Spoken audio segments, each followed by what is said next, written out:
네, 이재성입니다. 예. 이렇게 우리나라의 수재들 앞에서 강연을 하게 돼서 무척 영광이고요. 앞서 다른 분들하고는 좀 다를 거고, 저는 기업인 출신의 격차 해소의 철학을 가지고 있는 이제 정치 신인입니다. 그래서 학자들하고는 좀 접근 방식이 다를 테니까 그런 거 감안해서 들어주시면 좋을 것 같습니다. 자, 4차 산업혁명 시대와 지역균형 발전이라는 이름은 제가 지난 총선에서 민주당의 영입 인재 2호가 됐는데요. 그때 여러분 이제 대학원 들어올 때 아마 여기 교수님들하고 미팅 같은 거 하듯이 저도 이제 민주당의 당 대표, 이재명 대표시죠. 이야기 나눌 기회가 있을 때 제 정치 철학을 좀 얘기를 하고 또 그분의 정치 철학을 좀 공유를 해야 되겠다. 그게 맞지 않겠습니까? 그죠? 그래서 제가 얘기를 했던 게 그런 거였어요. 특단의 조치가 없으면 4차 산업혁명 시대에 서울과 지역 간 격차는 훨씬 더 벌어질 거다. 전 지금도 그 얘기를 분명히 여러분들에게 드리고 싶습니다. 지금 지역균형 발전 여러 학자들께서 연구도 하고 아마 여기 계신 대학원생 분들 중에서도 관심 있게 들여다보고 계신 분들이 있는데요. 실제 여러 숫자들이 어떻게 나타나고 있습니까? 우리나라가 지역균형 발전이 점점 좋아지고 있습니까? 아니면 나빠지고 있습니까? 예, 그나마 여러분들 굳이 숫자를 얘기하지 않더라도 체감하고 있을 텐데요. 4차 산업혁명은요. 특단의 조치가 없으면 훨씬 더 나빠질 겁니다. 그래서 연구를 하시든 여러분들이 또 앞으로 취업을 하시든 이 점을 감안해 주시는 게 좋을 것 같고요. 저는 앞서 이제 우리 교수님께서 소개를 해주시지만 33살에 CJ 인터넷 이사라고 아주 운 좋게 이사가 되어서 임원을 18년 했습니다. 그래서 더 이상 특정 주주를 위한 일은 하지 않겠다라는 거였고요. 좀 광의의 그런 비영리 또 좀 거창한 표현을 빌면 좀 정의로운 일 이런 부분들을 하고 싶어서 지금 그런 일들을 하고 있고 오늘도 그런 연장선상에서 여러분들하고 좀 이야기를 나누고 싶습니다. 그 이재성 TV라고 있는데요. 여러분들 잘 안 믿기시겠지만 부산에는 18명의 국회의원이 있습니다. 근데 여야를 떠나서 18명의 국회의원 중에 정규적인 유튜브 방송을 하는 분은 저 이재성밖에 없습니다. 간헐적으로 하시는 분들은 계시겠지만 저는 매주 화요일 내일 저녁 8시에도 라이브 방송을 하고 있을 정도로 소통을 통해서 좀 창의적인 방식으로 이미 존재하는 문제를 풀어가겠다라고 하는 철학을 갖고 있고 이 자리도 저도 제 의견을 전달하겠지만 이렇게 처음 만났잖아요. 그죠? 제가 살아온 인생을 보면 항상 새로운 경험과 새로운 경험을 연결할 때 창의적인 방법이 나왔거든요. 그래서 저도 여러분들 만나 뵈서 되게 좋고 여러분들에게도 조금이나마 도움이 됐으면 하는 바람입니다. 자, 한 번쯤 보았을 그림인데요. 이 그림이라고 하는 부분들은 우리가 보시면 아시겠지만 우리가 대부분의 조직은 이런 식의 n분의 1 정책을 펴고 있고 우리가 지역 균형 발전이라고 하는 부분들은 사실은 좀 우리가 의도적인 노력을 통해서 좀 이렇게 갔으면 하는 바람이 굳이 우리가 만약에 좀 지역 균형 발전이 뭐냐라는 걸 시각적으로 나타낸다면 이 그림이 될 건데 앞서 말씀드린 것처럼 지금 우리의 현실은 이렇게 되어 가고 있다는 거죠. 그래서 이 격차가 훨씬 더 벌어지고 있는 건데요. 사실 이 그림이 인터넷에서 많이 떠다니는데 우리나라에 좀 안 좋은 관행 중에 하나가 그 소스가 잘 안 나옵니다. 이 그림의 배경은요. 여성 활동과 관련돼 있는 거예요. 사실은. 예. 클로징 더 갭 여러 가지 갭이 나오는데 여성 젠더 문제와 관련해서 나온 그림입니다. 그래서 실제로 2017년도에 나왔던 그림인데요. 그걸 꼭 젠더 문제에 국한하지 않고 지역 균형 발전에도 똑같이 우리가 예를 들 수 있을 것 같아서 이 그림을 가져왔다라는 거고요. 대학원생들이시니까 좀 이런 역할을 많이 해주셨으면 좋겠어요. 여러분들 막 엄격한 교수님 밑에서 텍스트 기반으로 많은 논문들 쓰고 하는데요. 여러분들이 갖고 있는 그런 논문들을 좀 더 대중적으로 한 컷을 나타낸다면 어떤 건지 그런 부분들이 있다면 훨씬 더 여러분들 도움이 되실 것 같아서 이 그림을 인용을 했습니다. 자, 한번 보시죠. 앞서 말씀드린 겁니다. 지금 현실은 오히려 그 반대다, 기본적으로. 자, 그러면 지역 균형 발전이 과거보다 퇴보되고 있다라고 했을 때, 학자들은 그걸 여러 가지 지수화해서 하겠지만, 이런 지역 균형 발전은 사실은 그런 국민들 삶에 굉장히 체감되는 거잖아요. 그죠? 그럼 지역 균형 발전이 잘 안 되고 있다라는 게 가장 체감되는 걸 저는 일자리 문제로 생각을 합니다. 아마 여러분들 중에는 아마 또 지역에서 지금 오신 분들도 계실 텐데요. 부산 같은 경우에는 100대 기업이 없습니다.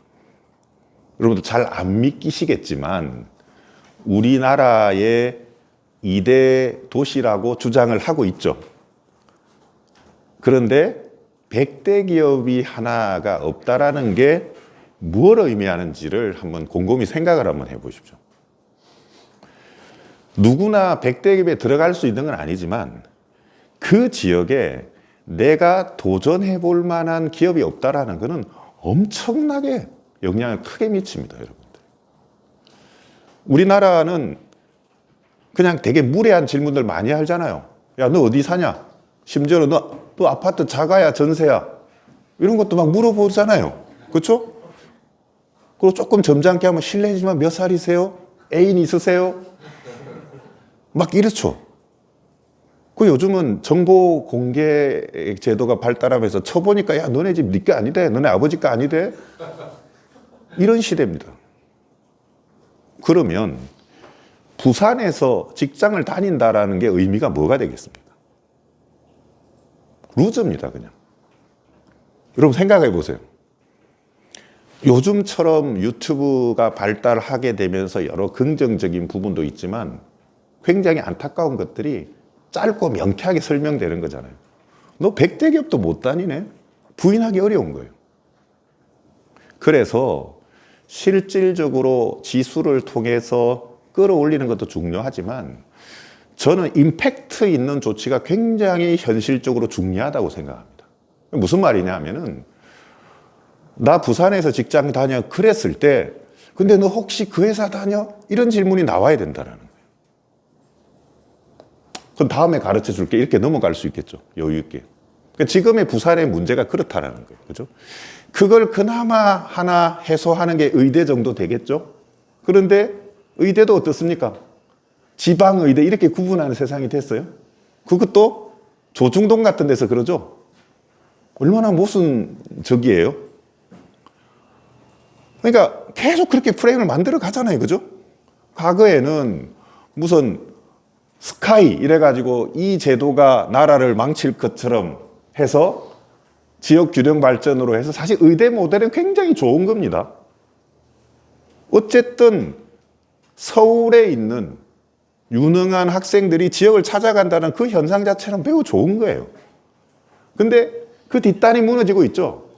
거기 나와가지고 다시 돌아오면 이건 좀 다른 문제라는 거예요. 그래서 어쨌든 제가 드리고 싶은 말씀은 부산 같은데 100대 기업이 생겨야 된다라는 이유는 바로 이 지점입니다. 그래서 그 말씀을 하나 드리고 싶었던 거고요. 그래서 자, 야구 얘기 하나 해보겠습니다. 2009년도에 야구단을 만들 때 크게 두 가지 옵션이 있었어요.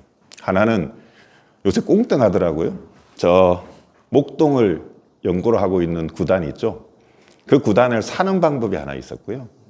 하나는 새로운 구단을 하나 만드는 게 있었어요. 근데 저는 새로운 구단을 만들자라는 쪽으로 강하게 주장을 냈고, 그러면 어디라는 문제가 생기지 않습니까? 그랬을 때 그때 가능성이 있는 곳이 창원과 수원이었습니다. 근데 제가 지금 주주 얘기했죠. 특정 주주를 위한다 그러면 저는 주주들한테는 굉장히 잘못된 선택을 한 거예요. 수원에 했었어야죠. 판교도 가깝고 NC가 있는. 근데 저는 과감하게 창원을 가야 된다고 아주 강하게 주장을 했었고요. 그 배경이 뭐였냐면 창원 옆에 부산이 있습니다. 이런 표현하면 좀 이상하게 생각하죠. 부산 옆에 창원이 있는 게 아니고 창원 옆에 부산이 있었어요. 근데 그때 제가 무슨 생각을 했었냐면은 서울에 태어나면 세 개 구단 중에 하나를 골라요. 여러분 생각해 보십시오. 뭐 꼭 태어나지 않는다 하더라도 내가 서울 연고팀이면 세 개 중에 하나를 고르는데 부산에 태어나면 어떻게 됩니까? 하나죠. 근데 제대로 못하니까 스트레스 많이 받잖아요. 이런 것들이 여러분 생각해 보십시오. 얼마나 큰 영향을 미치는지 아십니까? 우리가 그냥 서울 중심의 사고에 빠져 있어서 그거 당연한 거라고 생각을 하겠지만 뒤에서 설명하겠지만 어느 나라에 태어났느냐가 소득의 50%를 결정한다라는 것은 이미 논문으로도 나와 있습니다. 그래서 저는 부산 출신이고 롯데자이언츠 어린이 회원 출신으로 롯데파이였는데 NC에서 야구단을 만들면서 굉장히 어려운 선택을 해야 됩니다. 여러분 개종보다도 어렵습니다. 야구단 바꾸는 게 실제로 그렇습니다. 예. 그래서 제가 이제 저희 사장님하고 얘기를 좀 해서 부산 경남을 2개 구단으로 가야 된다. 그렇게 가야 된다. 요즘에 한때 유행했던 부울경 메가시티 먼저 제기한 거예요. 그 뭐냐면 뭐 행정 통합, 정치 통합 이런 거까지 생각했던 게 아니라 정서 통합이 중요하다. 그러니까 그때도 이미 부산에 일자리가 없을 때였어요. 이미 그 무렵에도. 그래서 어느 한 지역에 태어나서 복수를 고민하게 해야지 그 구단도 바뀐다. 그러니까 롯데가 아무리 못해도 대안이 없잖아요. 우리 여기 박지호 PD 롯데 팬인데요. 대안이 없어요. 제가 계산통계학과 출신이거든요. 그리고 개통과 저희 이제 구약본 동기가 부산에서 교수를 하는 쪽에 있어서 제가 물어봤어요. 야, 롯데자이언츠가 부진한데 통계학적으로 무슨 문제가 있냐? 네가 데이터를 들여다보니까 아주 명쾌하게 얘기하더라고요. 형, 롯데는 신념으로 응원하지 데이터 안 본 지 오래됐어요. 실화를 말씀드리면 NC가 롯데보다 잘했던 것 중에 하나가 외국인 투수를 잘 뽑았어요. 그런데 한번 생각해 보세요. NC 다이노스는 새롭게 시작을 하는 쪽이었고 그 기반이 온라인 게임입니다. 디지털은 숫자로 다 코드를 짜는 곳이잖아요. 그래서 모든 게 그 뒤에 숫자화되어 있습니다. 그러니까 뭐 경험치를 좀 더 높여 이렇게 얘기할 수 없죠. 우리 코드를 짠다 그러면 뭐 1.5배를 높여야 된다. 다른 배에 대해서 20% 낮춰야. 아마 여러분들도 사회과학을 하시니까 그렇게 하고 있을 거예요. 근데 롯데는 당시에 나는 딱 보면 안다. 뒤에서 포수 뒤에서 볼 끝이 살아있네. 이게 무슨 말입니까, 여러분? 그 야구 해설 그렇게 많이 했잖아요. 아, 볼 끝이 살아있습니다. 미국 중계 그래 안 했습니다. 숫자로 딱 보여줬죠. 초속과 종속을 구분해서 굳이 볼 끝을 설명을 한다면 종속과 초속의 차이가 좀 적을 때를 볼 끝이 살아있다. 이렇게 접근을 해야 되는 거예요. 기본적으로. 그래서 속으로 롯데가 안 될 거라고 생각을, 이거 방송 나가면 좀 곤란한데. 근데 실제 어떻게 됐습니까? 그렇게 갔죠. 그러니까 다시 한번 말씀을 드리는 부분들이 그때 조금 더 강하게 갔었어야 되는 거다. 그때 만약에 야구단이 부산, 경남에서 2개 팀을 놓고 서로 경쟁도 하고 그리고 거기에 있는 야구 팬들이 그 2팀 중에 하나를 선택했다 그러면 NC 다이노스도 훨씬 좋았을 거고 롯데도 훨씬 좋았을 거다. 참고로 지금 롯데 8등하고 있습니다. 예, 10개 구단 중에. 자, 두 번째는 게임 전시회 얘기를 하겠습니다. 이게 온라인 게임의 국제 전시회 중에 지스타라고 있어요. 아마 아시는 분도 있을 텐데요. 이 지스타가 2009년경 부산으로 옮겨가게 됩니다. 이건 어떤 게 있었냐면, 제가 이제 온라인 게임 관련해서, 온라인 게임이 한국이 종주국이에요. 그래서 한국 기반이지만 전 세계에서 이제 온라인 게임들이 관심이 있었고, 뭐 사업을 하다 보니까 해외 전시회 같은 걸 많이 갔겠죠.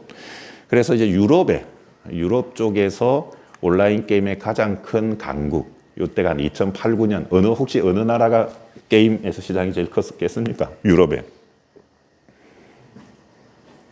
독일이었습니다. 여러분 좀 이해가 되시죠? 그게 이제 게임 쪽에서는 나라라기보다는 어느 언어를 먼저 해야 되냐 이렇게 접근을 해요. 유럽에 다양한 언어들이 있잖아요. 그러면 그러니까 영국이 유리한 거죠. 일단 미국 시장이 크니까 영어 버전을 만들죠. 그럼 영국은 따라가는 겁니다. 그죠? 근데 유럽은 영어를 쓰는 거에 대해서 뭐 표면적으로는 거부감을 안 하지만 싫겠죠. 그죠? 저건 영국의 언어잖아요. 또 정확하게 얘기를 하면. 그래서 이제 독일의 언어가 중요한 건데, 그래서 독일의 게임 전시회가 중요했어요. 독일 게임 전시회를 가고, 독일은 이런 전시회를 유치하는 것 자체가 그 나라 GDP에 차지하는 비중을 놓고 보면 굉장히 높을 정도로 비즈니스로 잘 활용을 하고 있었는데, 이 독일의 게임 전시회가 동쪽에 사고 있는 거예요. 여러분, 동독, 서독 이런 말 혹시 기억나십니까? 뭐 지금은 이제 그런 말이 없어졌지만, 독일의 동쪽 지역이라고 얘기를 하는 거는 구동독이에요. 그래서 저는 당연히 뭐 프랑크푸르트나 뭐 켈런이나 뭐 이런 쪽에서, 아니면 뭐 상징성이니까 베를린에서 하지 않을까 하고 했는데, 라이프치히에서 하고 있었습니다. 찾아갔어요. 찾아가서 이제 인터뷰를 했습니다. 근데 그 라이프치히를 갔는데, 아무래도 이제 게임은 뭐 이렇게 20대들이 어디나 좀 선호하는 게 있으니까, 우리로 치면은 왜 그 버스 있죠? 대절 버스들이 막 오는 거예요. 그러니까 그 버스를 타고 켈런까지 막 차지해 와서 게임을 즐겨요. 그래서 그 주최 측에 제가 좀 인터뷰를 해봤더니, 왜 라이프치히에서 하느냐라고 물었더니, 혹시 그 대답이 뭐였을 것 같습니까? 지역 균형 발전이라고 그랬어요. 한 방 먹었죠, 제가. 컨텐츠가 좋으면 여기 옵니다. 실제로 왔어요. 미어 터질 정도로. 그러니까 당시가, 그러니까 우리가 이제 89년이죠. 베를린 장벽이 무너지고, 뭐 그리고 대략 우리 90년으로 잡으면은 이게 2010년 정도라면 한 20여 년이잖아요. 그죠? 그 무렵에 독일 사회에서는 동쪽에 있는 독일과 서쪽에 있는 독일 간의 지역 균형 발전을 위해서 노력을 많이 하고 있었고, 그 뒤에 대답이 걸작이었어요. 젊은 층이 움직여야 된다. 그래서 동쪽의 젊은 층들이 훨씬 더 선호하는 이 게임 전시회를 해야 되는 것들이었다. 그러니까 독일 경제라고 하는 것이 유럽에서 굉장히 큰 마켓을 가진 쪽이었는데 그렇게 하고 있었어요. 그러고 이제 우리나라로 왔는데, 우리나라는 이렇게 됩니다. 어떤 게임 전시회를 한다, 뭐 게임에 국한하지 않겠죠. 여러분들 그냥 머릿속에 코엑스가 떠오르죠. 뭐 괜찮은 전시회다 그러면 고민 자체를 안 할 거야. 뭐 여기 서울대 계신 분들은 코엑스를 떠올릴 겁니다. 그죠? 여러분 솔직히 저 경기도에 있는 킨텍스에 산다 그러면 어떤 생각해요? 아, 가야 되나 저기? 저 이주 같은데? 이렇게, 이게 굉장히 무서운 거예요. 인식이 얼마나 무섭습니까? 인식이. 그죠? 그런데 킨텍스에 있는 사람들은 그러면 열심히 노력을 해서 코엑스보다 나아지려고 노력을 해야 되잖아요. 그 당시입니다. 지금의 킨텍스를 얘기하는 건 아니고, 적어도 그 당시에 킨텍스의 사람들은 요약하면 뭐였냐면, 어차피 서울에는 할 데도 없어, 코엑스에. 뭐 여기 아니면 어디 오겠어. 이게 깔려 있었어요. 환장하는 거죠. 좀 거친 표현을 쓰면. 그래서 그때 제가 이제 협회 운영위원장을 할 때인데, 진짜 전국에 여기 2개밖에 없나? 조사를 한번 했어요. 그랬더니 부산 상황이 전시회장을 좀 넓히고 있어서 지금은 아니지만 다음해 정도는 가능하겠다라는 게 이제 조사 결과가 나왔어요. 그래서 그러면 제안서를 받아서 한번 해봐야 되겠다. 그래서 이제 부산 쪽에도 제안서를 제시를 하라 하고 킨텍스에 제시를 했는데요. 킨텍스가 응하지 않습니다. 그리고 생각을 해보세요. 그런 정도였어요. 근데 그 배경을 놓고 봤더니 우리나라에 지금은 그때랑 또 한 15년 전이니까 많이 바뀌었을지 모르겠지만 특정 부처 퇴직 공무원들이 주로 또 그런 데 많이 가 있어요. 그러니까 정보가 독점이 되는 거죠. 그러니까 야, 서울은 그 기간에 닷새 동안 할 기간이 없어.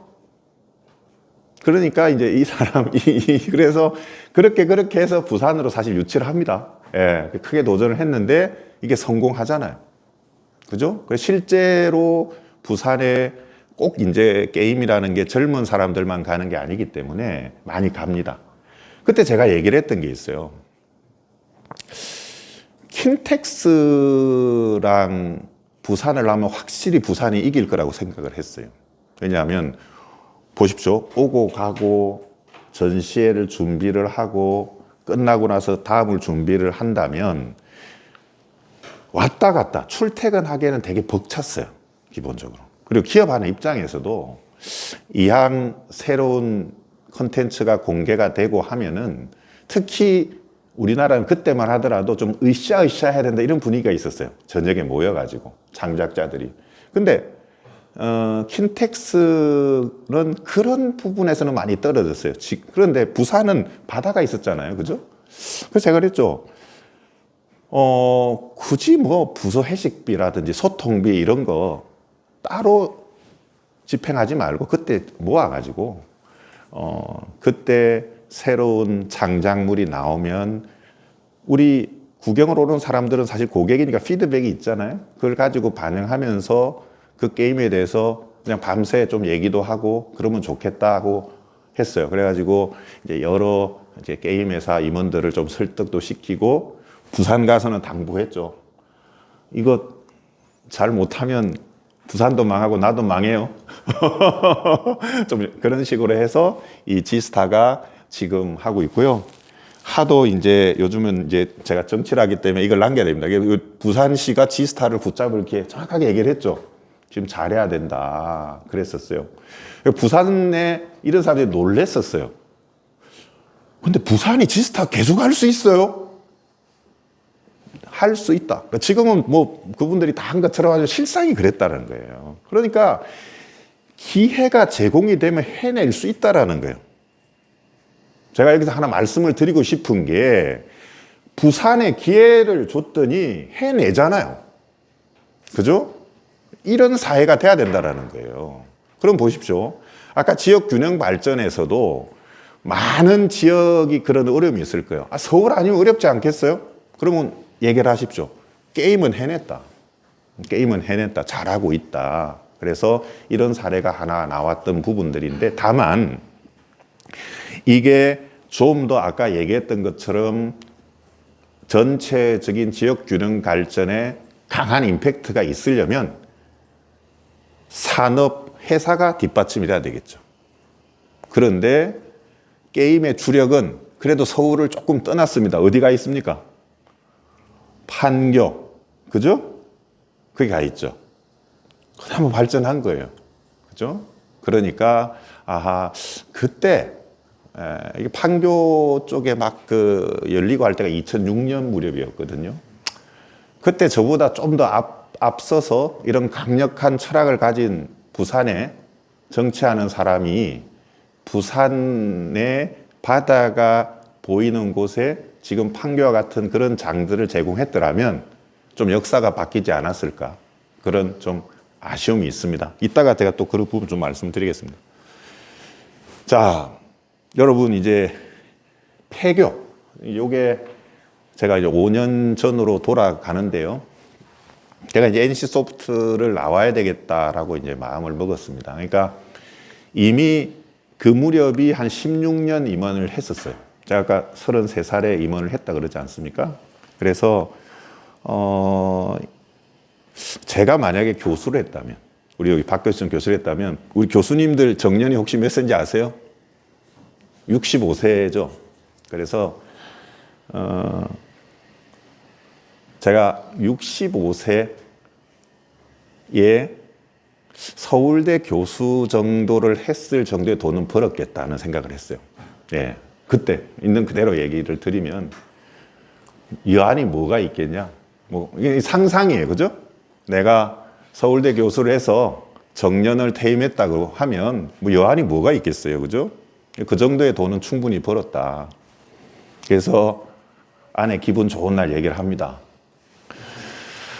여보, 기분 좋은 날, 예, 아마 여기 결혼하신 분들은 아실 거예요. 기분 좋은 날 얘기를 해서 이제 더 이상 특정 주주를 대상으로 돈을 버는 건 좀 그만하고 싶다. 항상 좀 허했어요. 우리 사회가 엄밀히 말하면 주식회사도 아닙니다. 예. 뭐 어떤 특정 주주를 비방하는 건 결코 아니에요. 여러분 그 오해는 하지 마십시오. 나름 열심히 일을 하는데 그 결과가 특정 주주에게 돌아간다라는 게 좀 허했고, 이왕이면 이제 그 틀을 좀 벗어나고 싶다라고 했는데 아내가 동의를 해줍니다. 아내의 공식 입장은 흔쾌히 동의해줬대요. 예, 실제로 그렇습니다. 아내의 공식 입장은 흔쾌히 동의해줬다. 근데 그 흔쾌히에 대한 해석은 좀 다를 수 있습니다. 그래서 제가 이제 했던 게, 균형 발전을 왜 제가 그러면 관심을 갖게 되었는지를 보면, 저는 이제 부두 노동자의 막내로 태어났어요. 그래서 많은 분들이 제 이력을 보고 공부를 뭐 처음부터 잘했을 거다라고 생각을 하는데, 저는 중3 2학기 정도부터 공부를 잘했습니다. 중3 2학기 때부터. 그리고 이제 고등학교 올라가는 시험에서 선생님 불러서 갔더니 네가 1등을 했다 그랬어요. 근데 그 과정이 뭐냐면, 고등학교에서 시험 쳤는데 중학교 과정을 시험 보는 거였어요. 그러니까 지금으로 치면 저는 요즘 선행이라 그러죠. 선행은 안 했지만, 그러니까 배운 거는 잘했던 것 같아요. 배운 거는 잘했던 거고, 그 세 과목이 국영수에서 잘했던 거예요. 그러니까 공부를 늦게 한 후발주자들은 여러 개 따라가기가 어렵잖아요. 그렇죠? 그러니까 국영수 중심으로 해서 그건 잘 쫓아갔던 거였어요. 제 때만 하더라도 공부 잘하는 그런 분들은 막 고등학교 갔을 때 2학년, 3학년, 아마 우리 박 교수님 그랬을 것 같은데, 고등학교 1학년인데 막 2학년, 3학년 과정을 다 공부해놓고 막 그랬던 시절이 있었는데요. 저는 중3 2학기 정도 공부를 했기 때문에 그냥 배운 거 열심히 갔던 거였었어요. 근데 뒤늦게 제가 생각을 해봅니다. 지금도 아이러니예요. 그러니까 생각을 해보면 어떤 계기가 있었을 텐데, 그 계기 중에 하나는 그 제 친구가 굉장히 열심히 공부하는 친구가 있었어요. 그러니까 막연히 제가 고등학교에서 대학 갈 때는 시험을 볼 때였거든요. 고등학교도 시험을 보고 갈 때였으니까, 아, 이제 공부를 좀 해야 되겠다 이런 생각을 한 거예요. 이제 고등학교를 가면 공부를 좀 해야 되겠다. 그리고 그때는 막 잘 안 믿기시겠지만 3당 4락 이런 얘기들이 흉흉한 말이 나올 때요. 뭐 3시간 자면 합격하고 4시간 자면 떨어지고, 그리고 여론을 뭐 텔레비전 채널 몇 개, 신문 몇 개가 완전히 장악하고 있을 때였어요. 그러면서 전체적인 문화도 군사정권이니까 하면 된다. 응? 뭐 이런 분위기였었어요. 막 선생님들이 막 안 되면 막 체벌이 아니라 막 진짜 패는 수준이고, 그게 받아들여지는 사회였어요. 근데 생각을 합니다. 지금도 아이러니예요. 그러니까 뭐냐 하면은, 아, 내가 참 운이 좋았구나 이런 생각을 해요. 그죠? 그러니까 학원을 다닌 적이 없어요. 그때는 어떤 또 어렸을 때 기억이 있냐면, 이렇게 막 놀다가 친구들이 갑자기 쭉 사라졌어요. 나는 모르죠, 왜 사라지는지. 그러니까 지금 생각해보면 그 아이들이 주산학원을 갔던 것 같아요. 주산이 혹시 뭔지 모를 수도 있는데, 뭐, 예. 그러니까 어떻게 보면, 그러니까 쭉쭉 왔고, 제가 중학교 갈 때 영어 발음 기호를 몰라서요. 그 학교 선생님들이 막 시키잖아요. 그러면 I am Tom. 그럼 한글로 I am Tom 이렇게 써서 막 읽었어요, 사실은. 발음 기호를 모를 때였어요. 그런데 어쨌든 제가 뒤늦게 그런 기회가 왔고 도전을 해서 다 따라잡았잖아요. 그래서 그때 생각을 합니다. 기회가 제공이 되는데 나는 명확하게 그 불분명했지만 어떤 기회가 제공이 됐을 때 바뀔 수 있겠구나라는 생각을 강력하게 하게 됩니다. 그래서 여기가 어디냐 하면은 부산에서 아주 그 소년의 집이라고요. 제 때는 고아원이라고 그랬고요. 요즘에 법률용어는 아동복지시설 뭐 이렇게 얘기를 하는데 부모로부터 어린 나이에 제대로 돌봄을 받지 못하는 분들, 그리고 훨씬 더 역사로 올라가면 한국전쟁 이후에 부산에 피난 와서 아픔을 겪으면서 아동들이 부모로부터 돌봄을 못 받는 분들, 그리고 이건 시대의 추이가 있습니다. 그리고 이때는 상당한 부분들이 미혼모 아이들이었어요. 그죠? 그냥 왜 이렇게 아이 해서 두고 가고. 그래서 여기에 제가 이제 인연을 맺게 되는 게 제 인생을 아주 결정적으로 바꿉니다. 이것도 계기라는 거예요.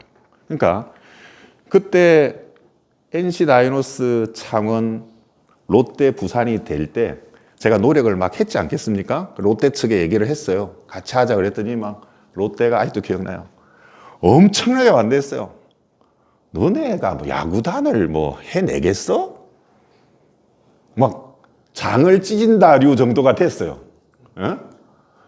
그래서 도저히 그 하기가 어려웠는데 원래 기업인 출신들은 플랜 B가 항상 있습니다. 그죠? 학교랑은 조금 달라요. 그때 얘기를 했던 게 저 롯데 사장은 오래 못 갈 것 같아요. 제가 딱 봤을 때. 저 롯데 자이언츠 사장은 저런 마인드로는 연임이 못 할 것 같다. 그 다음에 오면 가능성을 열어두겠다고 해서 했던 게 사회공헌만큼은 부산에도 하자. 그런 거였어요. 그래서 사회공헌을 부산에 하는데 이것도 재밌는 겁니다. 사회공헌에 먼저 아젠다를 정했어요. 아젠다. 그 아젠다가 어린이였어요. 어린이들에게 꿈과 희망을 주자. 하도 게임 회사 욕 많이 먹었거든요. 너네는 맨날 애들 그 컴퓨터 앞에 몰아가지고 돈 그렇게 벌고 기분이 좋으냐? 뭐 이런 분위기였어요. 억울하기도 하고 꼭 틀린 말도 아니었고. 그래서 그때 제가 모셨던 대표는 그런 면에서 아주 뛰어난 분이셨어요. 금방 이해가 돼서 그래 어린이에게 꿈을 주는 사회공헌을 하자. 그런데 아까 제가 소년의 집이라 그랬잖아요. 근데 그 소년의 집이 서울에도 있습니다. 그래서 서울 쪽, 부산 쪽을 찾아서 인터뷰를 해요. 그런데 또 좋은 수녀님을 만납니다. 그러니까 제가 계속 얘기를 하지만 경험과 경험에서 창의적인 게 나온다는 게 굉장히 중요해요. 그때 아주 엑셀런트한 수녀님이 저한테 얘기를 해요. 그런데 정말 도와주고 싶은 마음이 있으면 부산을 좀 도와라는 거예요. 왜요? 그랬더니 서울은 많이 온대요. 그죠? 서울은 많이 온다. 그런데 부산은 훨씬 도움이 필요한데 돕겠다라고 하는 사람이 적겠다. 그때 제가 고민합니다. 그때 제가 이게 기회다. 왜냐하면 생각을 해보세요. 어쨌든 기업이니까 사회공헌을 하면서도 그 효과를 생각을 해야 되겠죠. 그럼 서울에 사는 게 훨씬 편해요. 왜냐하면 직원들이 다 어디 있습니까? 이렇게 있으니까 당연히 직원 참여 프로그램을 설계하는데 서울이 굉장히 좋잖아요. 그죠? 근데 부산을 그 똑똑한 수님이 그 팩터를 전달하는 순간 부산으로 가는 거에 대해서 반대하는 사람이 안 나옵니다. 기업은 그렇습니다. 적어도. 예. 그렇지 않습니까? 그죠? 그래서 부산하고 인연을 맺어서 소년의 집에 사회공헌을 쭉 하는데 제가 아까 이제 그 회사를 나왔다 그랬지 않습니까? 2018년경에 나오는데 하다 보니까 이게 회사 안에서 제가 임원 중에 임원에 뭐 어떤 역할이 있느냐 그랬을 때 사회공헌 임원을 제가 제 일의 일부로 항상 가지고 있었고요. 그 일이 점점 커졌었어요. 그래서 사회공헌만 하고 출퇴근하는 일이 가능해지는 꿈을 이룹니다. 실제 월급도 많이 받고요. 그런데 역시 회사의 사회공헌, 뭐 사회적 책임은 주주의 동의하에 가는 거잖아요. 그죠? 그래서 좀 한계가 명확했는데 제가 아까 그런 이유로 회사를 나오면서 이제는 회사가 아니라 개인 차원의 사회공헌을 해야 되겠다라고 생각을 합니다. 그러면서 또 아주 엑셀런트한 사람들을 만납니다. 여기 있는 아동이죠. 그 아동이 아직도 저하고 소통을 하는데요. 지금 대학생이 돼 있어요. 그 아이가 편지를 보내온 것 중에 이분도 곧 떠나겠지 그 규질이 있어요. 많은 겪음을 봤다 이거죠. 개인적으로 찾아와서 뭐 그 회사가 이렇게 기부하고 이렇게 가는데 이 아이는 가만히 보는 거예요. 근데 회사를 떠난다고 하니까 어떻게 되겠어요? 애들한테도 그런 얘기는 해야 될 거 아닙니까? 그죠? 이제 제가 NC를 떠난다고 하니까 그랬대요. 이제 이 아저씨도 안 오겠구나. 근데 제가 떠나고 나서 가면서 상당히 이 충격이 컸나 봐요. 충격이라고 좋은 의미의 충격이 컸나 봐요. 그래서 제가 여기에 이제 무보수로 사회 이사를 합니다. 사회 이사를 하면서 여기에 소년의 집의 폐교, 즉 초중고가 있는데 요즘에 그냥 학교도 아이들이 줘서 폐교를 하는데 이런 시설보호 아동들 중심의 학교니까 훨씬 더 폐교가 일찍 되겠죠. 그래서 폐교가 된 이 시설을 뭘로 활용할 거냐라는 게 이사회에서 주요한 안건으로 옵니다. 근데 제가 당연히 창의교육센터 해야죠 라고 얘기를 합니다. 그러니까 이게 잘 안 돼요. 그러니까 그때 좀 생각을 하면서 했었어야 되는데 창의교육센터를 해야 된다. 왜냐하면 어쨌든 창의성이 굉장히 중요하다. 앞으로 창의성이 굉장히 중요한 시대가 되는데 여기가 왜 창의교육센터가 돼야 되냐고 했냐면 이런 거죠. 수녀님 앞이라서 그까지 말씀을 못 드렸는데 수녀님들은 99% 문과예요. 수포자예요. 거의 100%. 그죠? 이거 오해하지 마시오. 조금 좀 재밌게 표현한 건데요. 실제로 수녀님들 중에 수학 좋아하시는 분 있겠어요? 그래서 얼마나 그 환경이 중요하냐면요.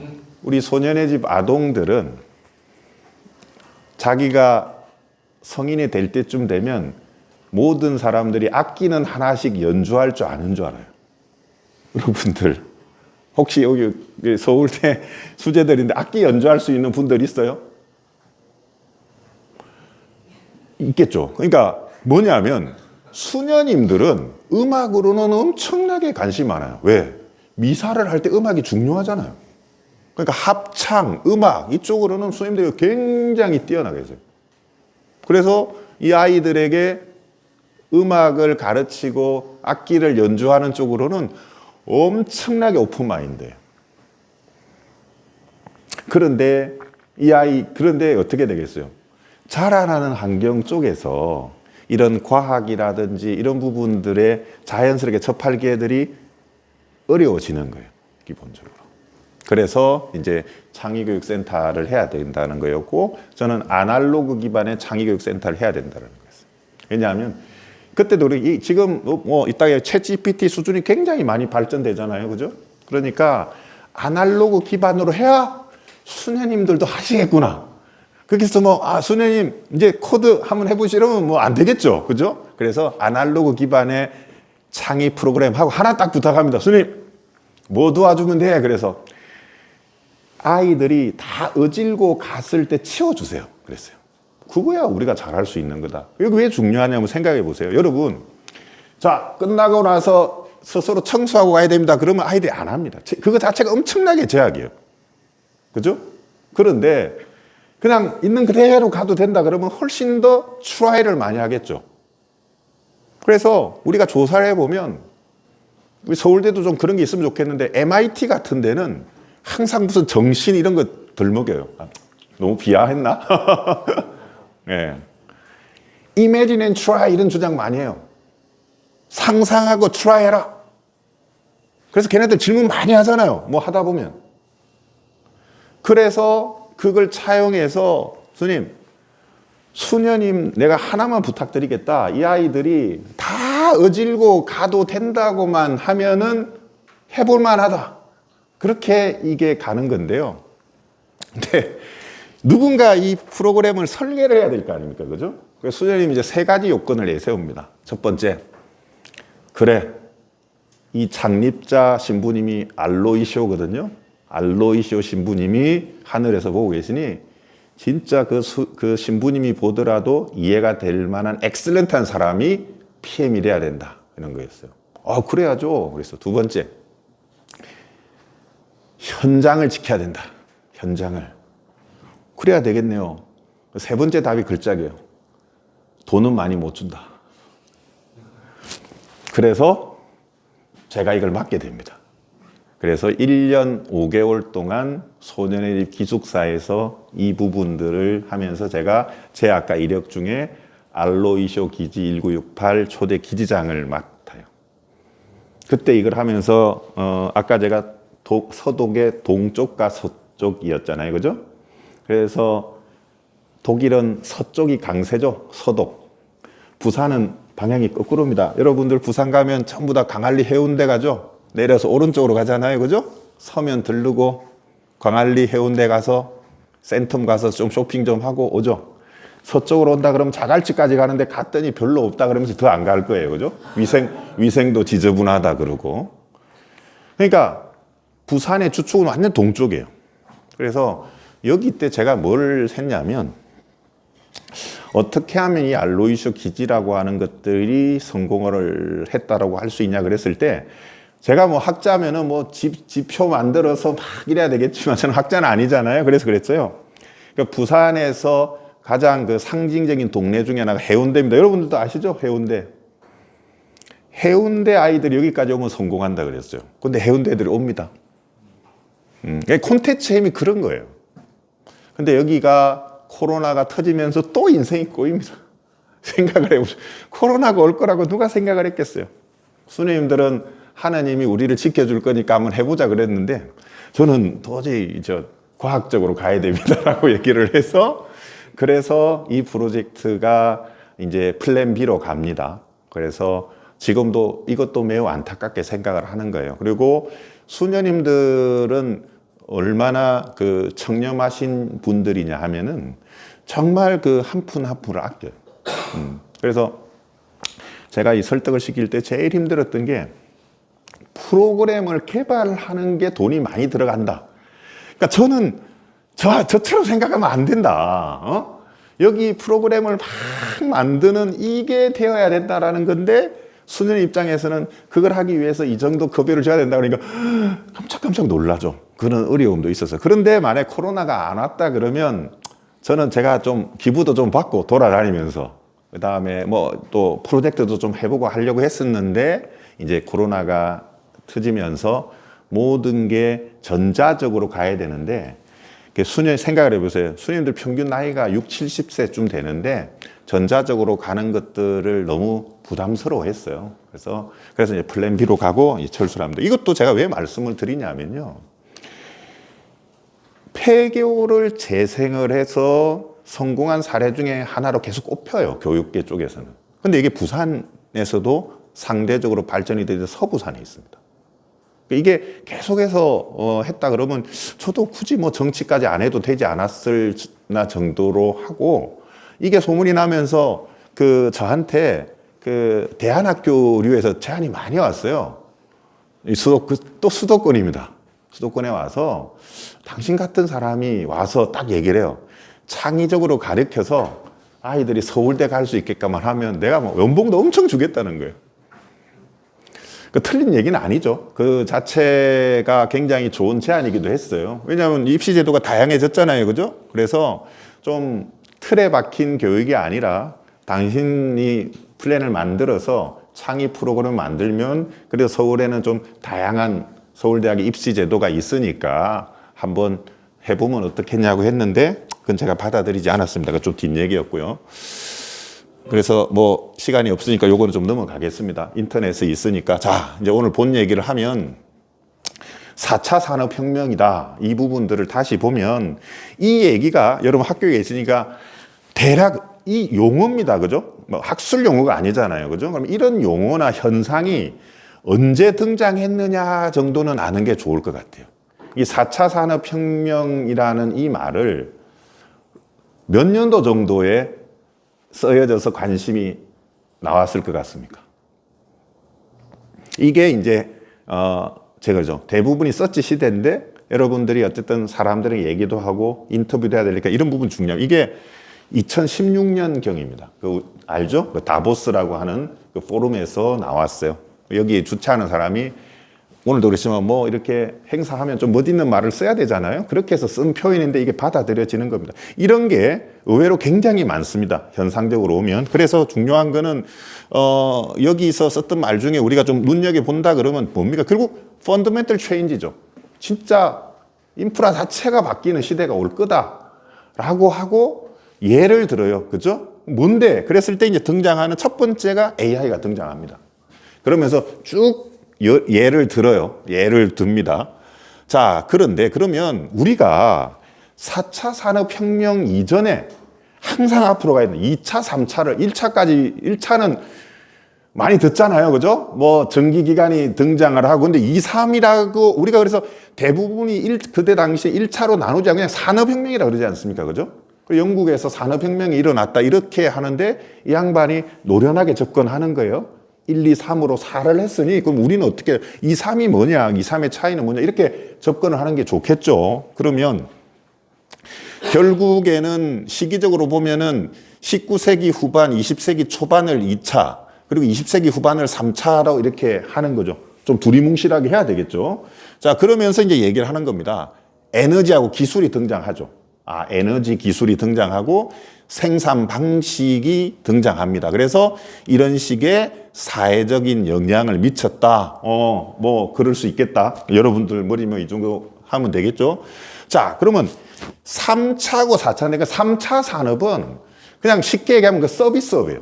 그냥 제가 그냥 학자가 아니라 그냥 산업 전문가 입장에서 얘기하면 3차 산업혁명이라는 것은 서비스가 힘을 발휘하는 겁니다. 그죠?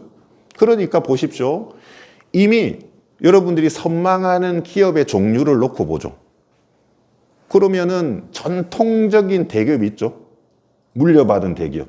그죠? 그거는 어쨌든 보면은 큰 제조 기반 시설을 기반으로 해오고 한국 사회가 어쩔 수 없이 독과점을 허락해 주는 업입니다.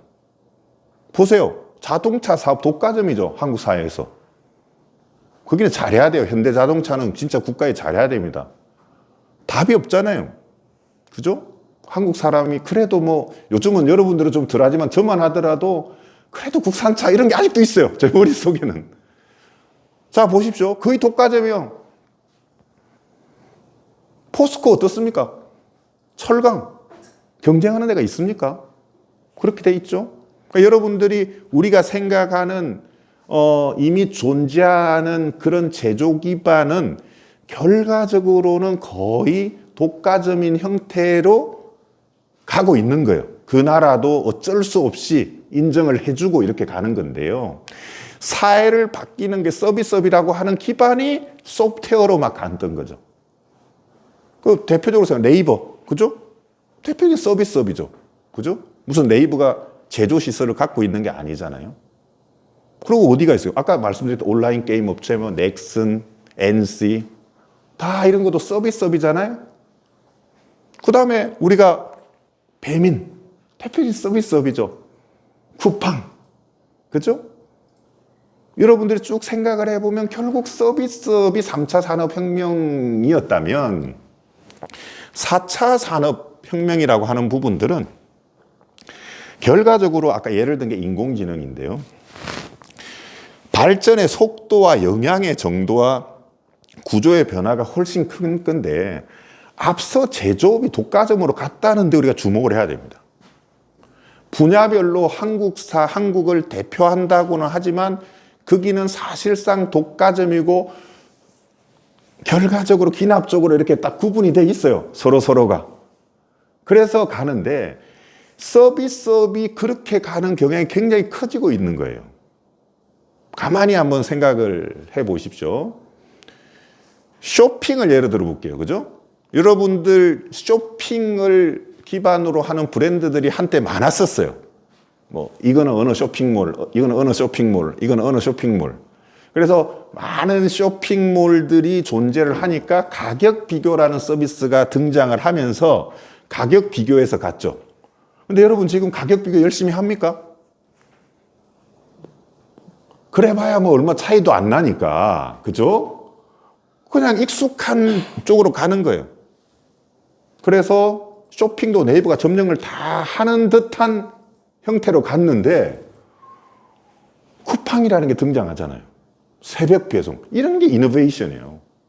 서비스업입니다. 기술이 아닙니다. 여러분 생각을 해보세요. 3차 산업혁명이라고 하는 거는 그 김범석의 문과예요.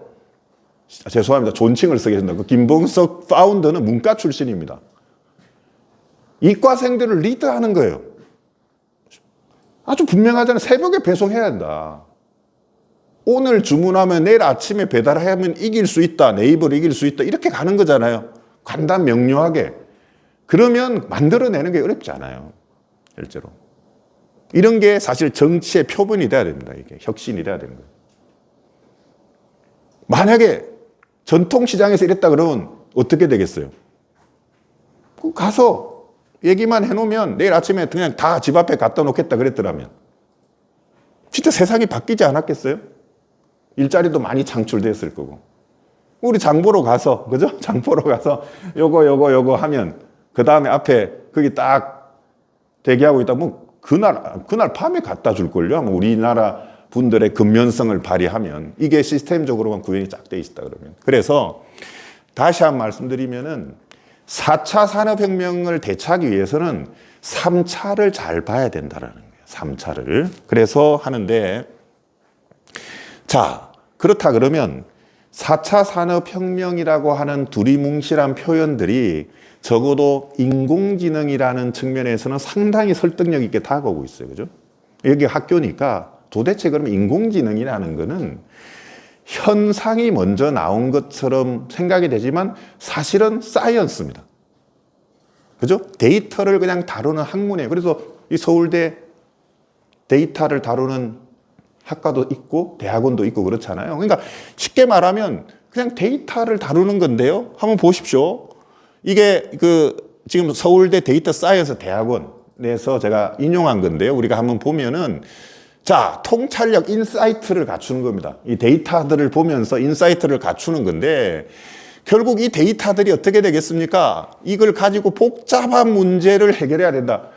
아주 명쾌합니다.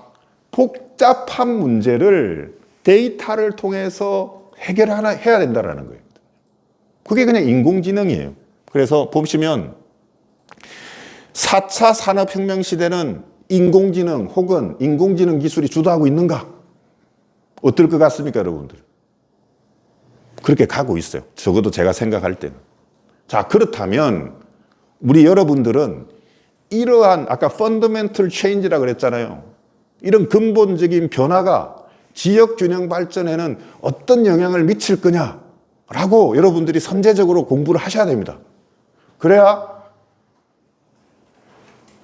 학술적으로 목소리도 내고 뭐 이렇게 가야 된다. 정부가 이런 거 선제적으로 받아들여야 된다.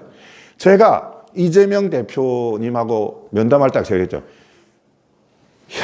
지금 저 특단의 조처가 없으면 훨씬 더 벌어질 거다. 저는 지금도 그 확신해요. 특단의 조치가 없으면 4차 산업혁명 시대의 지역 균형 발전은 훨씬 더 거꾸로 갈 거라는 거예요. 자, 그래서 그럼 인공지능은 최근에 등장했냐? 많은 분들이 인공지능이 최근에 등장한 것처럼 생각하지만 사실은 오래된 학문이에요. 그러니까 보십시오. 이미 5, 60년대에 1차 붐, 그리고 80년, 90년대 2차 붐, 그리고 2010년대부터 지금까지 3차 붐이 있는데 문제의식은 아주 심플합니다. 그죠? 여러분 한번 생각해 보세요. 머신, 그때는 컴퓨터란 말 자체가 없었겠죠. 그죠? 여러분들 50년대면 컴퓨터가 없죠. 그냥 기계라 그랬겠죠. 그죠? 기계가, 우리가 기계를 막 다룬다고 하면 어떤 질문을 하겠어요? 이 기계가 우리처럼 생각할 수 있을까? 이런 문제의식은 우리가 70년 전으로 돌아가면 할 수 있지 않겠어요? 이 기계가 생각할 수 있을까? 그냥 아주 심플한 부분들입니다.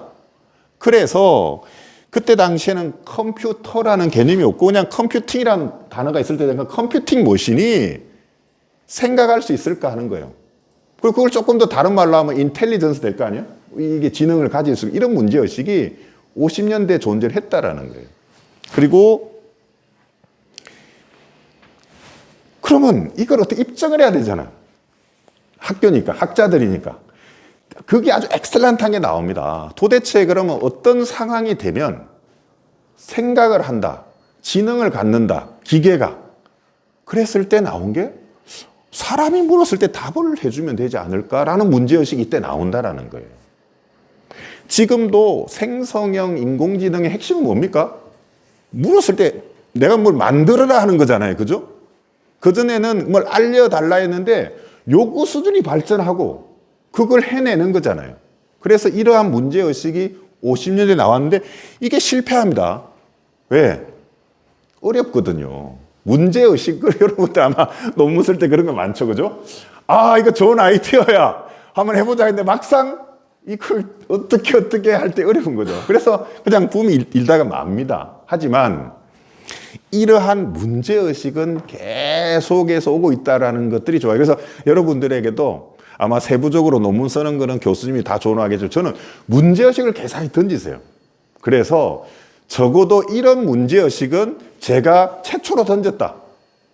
뭐 정확히 확인해 보시고 다른 분이 있을 수 있겠지만 그런 식의 도전은 굉장히 필요하다라는 거예요. 그래서 내가 아니더라도 내 후배나 혹은 동료 얘가 이 문제를 다뤄서 해결한다 그러면 그게 우리 역사적으로 보면 그런 사례들이 되게 많잖아요. 그러면 두 번째 이제 등장하는 것들이 제가 이제 막 90년대 초반에 대학 다닐 때 등장했던 건데 그게 데이터베이스 이런 것들이었어요. 그러니까 베이스화 하는 거예요. 어떤 식입니까? 중복되지 않게 카테고리화해서 다 데이터를 해놓으면 답변이 기본적으로 좀 더 잘 나올 텐데 결정적으로 데이터베이스라고 하는 게 한계가 융합 질문에 약하겠죠. 그러니까 가령 뭐 우리가 공부하는 여러분들의 환경대학원의 특정 영역의 데이터베이스는 야, 이게 서울대 석박사보다도 똑똑하다라고 하는 데이터베이스는 있을 수 있겠지만 그 데이터베이스에 롯데자이언츠가 지금 몇 등이냐 그러면 모를 거 아니에요. 이런 문제가 발생을 하는 거예요. 그죠? 그러니까 애초에 우리가 생각하는 think나 intelligence라고 하는 거는 어떤 질문을 던져도 답변이 나와야 되는데 범용적이지 않다라는 거죠. 그래서 이것도 실패를 합니다. 예. 근데 혹자가 야, 뭐 80년대 학번인데 내가 인공지능 공부했다 그러면 뻥치고 있는 이건 아니에요. 적어도 형식적인 논리상 지금 80년대 학번, 90년대 학번이 내가 인공지능을 공부했다라고 하는 건 꼭 틀린 건 아니다. 하지만 뭐 별거 아니었어요. 그죠? 따지고 데이터베이스 한 거예요. 그죠? 자, 그런데 2012년에 와서 항상 그렇습니다. 보십시오. 현상이 중요하다고 제가 계속 얘기를 하잖아요. 과거랑 다른 거는 인터넷 시대가 열리면서 와 하는 게 훨씬 빨라지는 거예요. 옛날에 보십시오. 우리가 기존 방식은 논문을 써서 여러분들이 저널에 논문을 실으면 누가 많이 인용해 주는 거죠. 근데 여러분들도 많이 답답할 거예요. 내가 열심히 써서 정말로 인용도 정확하게 다 달고 독창적으로 연구했는데 내 건 안 읽고 살짝 뺏겨가지고 한 10분 요약한 게 많이 읽히고 이런 세상이 자꾸 돼가잖아요. 인용도 잘 안 밝히고. 그런데 그런 거 여러분 투덜대면 안 되고요. 이 사례를 배워야 돼요. 그러니까 여러분 아까 제가 얘기했죠. 맨 처음에 그림 하나 그리라고. 서울대생 정도 되면 그 정도 해내야 됩니다. 여러분들이. 내가 학술적으로 어떻게 가느냐 하기 이전에 내 생각을 시각적으로 딱 담아낼 수 있어야 돼요. 그러면서 등장하는 동물이 있습니다. 2012년도에 구글이 등장시키는 동물. 그 동물 이름이 혹시 뭔지 압니까? 고양이가 등장합니다. 고양이. 그러니까 여러분들 뭐냐 하면은 컴퓨터가 고양이를 알아보기 시작한다. 아주 분명한 메시지잖아요. 응? 이게 불과 14년 전 일입니다.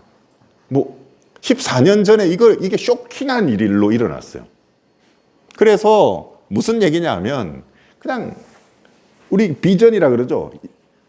인식하는 데 있어가지고 지금은 너무나 당연한 것처럼 여러분이 생각하지만 2012년도에 구글에서 고양이를 인식한다라고 하는 부분들이 등장을 합니다. 그래서 보시면은 이 2012년에 세계적인 영상 인식 대회에서 뭐 딥러닝 이런 얘기는 굳이 안 쓰더라도 토론토 대학 애들이 1등을 하는데요. 근데 주목할 거는 성공률이 에라가 무려 25회, 4개 중에 하나는 에라를 내렸는데도 많이 놀랬다라는 거예요. 그래서 지금도 토론토가 인공지능 쪽에서 굉장히 의미 있는 부분들이 이렇게 여러분 선빵을 자꾸 날려야 됩니다. 서울대 환경대학원이 뜨려면 그냥 그 뒤에 있는 거는 둘째 치더라도 컴퓨터가 고양이를 인식한다 라고 하고 에라가 26%나 되지만 놀라는 그런 시기예요. 그래서 이게 지금의 생성형 인공지능으로 이어지고 있다는 겁니다. 보세요. 아까 제가 앞으로 돌아가면 인공지능의 역사에 있어서 이미 답이 다 나왔어요. 지금도 그렇습니다. 인간은 자, 우리가 태국을 가서 고양이를 보면 아마 이렇게 우리나라랑은 좀 다르네 그러겠죠. 고양이는 알아요. 그죠? 근데 우리가 물고기는 어떻게 됩니까? 모르죠. 우리 인간이 굉장히 우리도 똑같습니다. 데이터 기반으로 우리가 익숙한 거에 대해서는 얘기를 할 수 있지만 물고기는 종류 자체를 잘 모르잖아요. 그죠? 그런데 여러분 정도 머리 되는 사람이 수족관 가서 한 일주일 공부하면 이제 달라지겠죠. 이게 인공지능인 겁니다. 그죠? 별게 없어요. 그죠? 그래서 계속 제가 얘기하지만 인공지능은 진짜 노력형이에요. 천재가 아닙니다. 이 사람들은. 그래서 이러한 문제의식으로 갔는데 자 그러면 우리는 뭘 알아야 되냐면 이게 도대체가 가그랑은 왜 다르지? 이미 아파하다가 꺾였잖아요. 근데 이게 안 꺾여. 이런 게 인사이트예요. 아까 말씀드렸지만 이런 거야 돈도 버는 거예요. 주식 투자도. 그죠? 앞에 거랑은 다른 요인이 뭘까를 여러분들은 생각을 해야 되는데 그 첫 번째는 아까 인공지능의 근원은 바뀔 수가 없겠죠. 인공지능 자체가 데이터 사이언스잖아요. 그죠? 그러니까 데이터가 주요한 변인이라는 거는 당연한 겁니다. 그죠? 그렇다면 데이터 쪽에서의 변인은 뭘까? 양이죠, 양. 우리가 말하는 빅데이터가 굉장히 많아진 거죠. 그래서 뭐 여러분들도 인공지능 아마 아예 처음에 하기 좋게 세트를 만들지만 지금은 그 세트도 거의 의미가 없어요. 그냥 바로 읽잖아요. 그죠? 그러니까 빅데이터의 아주 획기적인 축적이 됐습니다. 자, 두 번째는 여러분들 뭐 한때 딥러닝이 뭐고 이런 거 진짜 아무 필요가 없는 거예요. 현상을 그냥 설명하는 겁니다. 그죠? 쉽게 말하면 함수겠죠. 그죠? 그 함수가 굉장히 발전을 많이 하는 거예요. 제일 대표적으로 여러분들 소인수분해. 그러니까 우리가 뭐 한 100짜리 정도 되는 걸 주고 이게 소수냐 아니냐 이게 쉬운 게 아니에요. 그죠? 그런데 유능한 수학자들이 함수를 만들어내면서 어떤 숫자가 크더라도 이게 소수냐 아니냐 혹은 이걸 어떻게 소인수분해 하느냐 하는 연구를 막 하는 사람이 있을 거 아닙니까? 그죠? 그래서 인공지능 예술 우리가 듣습니다. 그죠? 뭐 딥러닝이니 어떤 이런 부분들에 대한 그러니까 즉 AI 기술 자체가 아주 획기적으로 향상을 하는 겁니다. 획기적으로 향상을 했어요. 그리고 또 하나 중요한 겁니다. 이거는 학자 영역인데요. 산업 영역에서는 이 사람들이 지금 돈 벌고 있는 거예요. 계산 성능. 그래서 주식 샀다 그러면 돈 크게 벌었을 회사가 등장하죠. 뭡니까? 엔비디아가 등장하는 거예요. 그러니까 재주는 누가 부리고 돈은 이렇게 되는 겁니다. 우리 학자들이 앉아가지고 AI 기술을 엄청나게 기술 함수 개선시키고 많은 데이터를 모았는데 실제 돈 버는 거는 엔비디아가 칩으로 돈을 벌죠. 그죠? 이런 시대가 되는 거예요, 여러분들. 그래서 계속 얘기하잖아요. 교수님이 되는 거는 잘 모르겠어요. 어떻게 하면 교수님 되는 거예요? 돈은요, 이렇게 버는 겁니다, 여러분들. 얘가 데이터를 아주 잘 만들어. 얘가 진짜 천재야. 그러면 돈 버는 사람은 엔비디아 주식 사면 돼요. 쉽게 이해가 되시죠? 예. 그러니까 내가 학문을 하면서도 돈을 벌 수 있는 일을 제가 알려드렸어요. 그래서 그냥 첫 달 연구비 좀 아껴 써서 주식 사놨으면 뭐 교수님이 좀 잔소리해도 에이 뭐 고맙습니다 이렇게 할 수 있겠죠. 자, 그래서 이게 또 일어날 겁니다. 엔비디아가요, 한국에서 인공지능 이전에 떴어요. 왜 떴을까요? 엔비디아라는 회사가 이미 3차 산업혁명 서비스업으로 왔을 때 힘을 발휘하는 업이 있어요. 그게 게임입니다. 게임. 게임에 뭐가 중요하겠어요? 그래픽 카드. 그래서 게임 하는 사람 욕하면 안 된다라는 거예요. 크기, 엔비디아께 좋다고 하면 그거 사는 거예요. 제가 왜 이렇게 파이어 일찍 했는지 아시겠죠? 그러니까 여러분들이 연결과 연결의 힘이 그렇게 중요하다라는 거예요. 그러니까 보세요. 게임을 하는 사람들이 그때만 하더라도 어린아이들이 많을 때니까 그래픽 카드 그래서 용산이 좀 그나마 나갈 테니까 조립해로 가서 다른 건 안 해도 그래픽 카드만큼은 좀 아저씨 좋은 거 해주세요 사장님 막 그럴 때요.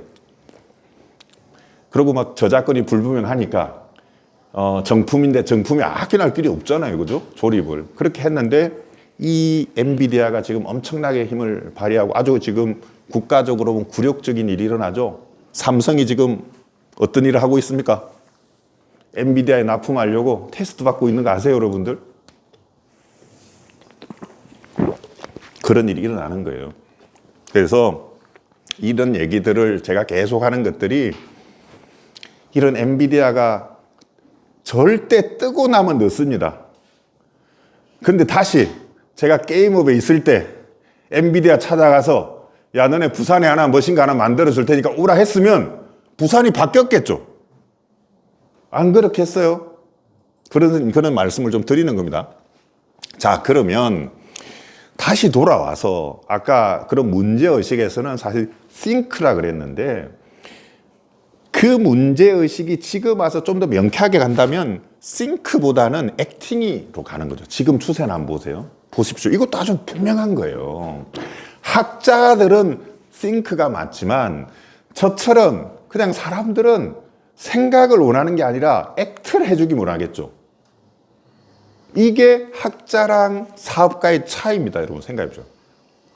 엔비디아는 뭐 think 생각 없어요. 뭘 만들어내는데 빨리 만들어내고 시각적으로 좋은 거 만들어내는 거 하는 회사예요. 그죠? 엔비디아가 무슨 AI 근원적인 기술이 있겠어요. 그러니까 이 부분들이 액팅을 하는 거고요. 또 중요한 거는 학자들은 어떻게 하면 사람같이 할까가 아니에요. 사람처럼 하면은 지금 나오는 인공지능 위험론이 그대로 가겠죠. 사람은 거짓말을 합니다. 그죠? 근데 그 거짓말이 항상 대질신문 같은 데서 탄로가 나잖아요. 왜? 기억을 잘 못하니까. 그런데 인공지능은 어떻게 되겠어요? 다 기억하고 있어요. 판사가 가려내겠습니까? 안 되는 거예요. 그래서 중요한 거는 결국 어떤 행위를 하는데 그게 합리적인 행위를 하도록 우리가 이제 가는 거죠. 그렇게 이제 모아 나가는 거예요. 그죠? 그래서 똑같잖아요. 우리가 그렇다고 사람들이 공동으로 살아나가는 대의를 저버리지 않잖아요. 그죠? 그러면서 좀 합리적으로 이렇게 가자라고 하는 것들입니다. 그래서 이런 전제하에 그러면 이런 인공지능으로 대표되는 4차 산업혁명 시대가 지역균형 발전에 어떤 영향을 미치는지를 한번 생각해 보면 훨씬 더 걱정이 커져온다라는 거예요. 자, 다 만들어냅니다. 이 생성형이. 근데 글자 그대로 생성하는 거죠. 좀 표현을 좀 만들어내는 거죠. 그죠? 그러니까 만들어내는 인공지능이니까 이 지금 카테고리상 뭐 이미지도 만들어내고 음성도 만들어내고 자연어도 만들어내고 음악도 만들어내고 콘텐츠인데 사실은 다 붙여서 그냥 콘텐츠 이렇게 정의해도 됩니다. 그죠? 다 포괄할 수 있잖아요. 콘텐츠를 만들어내는 거예요. 이런 시대다. 그러면 어디까지 와 있느냐를 한번 살펴볼 필요가 있습니다. 그죠? 그러니까 지난번에 아마 그 챗GPT가 데모를 했죠. 데모를 했을 때 보면은 원래 데모 버전은 좀 앞서가요. 게임도 늘 그래요. 그러니까 앞서갔다라는 걸 감안하고 그 데모 버전을 보더라도 야, 이제 동시 통역은 되겠구나. 이거 진짜 시간의 문제겠구나. 그때 이탈리아 말 영어를 가지고 하는데 우리가 반응 속도가 나오잖아요. 이따가 그 데모를 보여드리겠지만. 그러니까 이거는 이제 학술의 영역은 아니고 이제 산업의 영역이다. 내가 투자의 우선순위다. 에이스들을 동시 통역적으로 뺄 거냐 아니냐의 문제지 기술의 영역은 아니다. 이것도 굉장히 여러분 중요합니다. 예.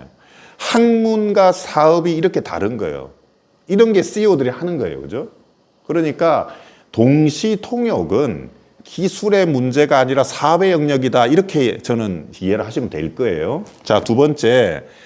감정을 담아내는 이 부분들은 아마 상당히 에이스들이 많이 들어가 있을 수밖에 없어요. 왜냐하면 동시 통역과 감정의 차이가 뭐겠습니까? 우리 경우의 수를 둔다고 하면 동시 통역은 메이저 언어 딱 정의하면 되겠죠.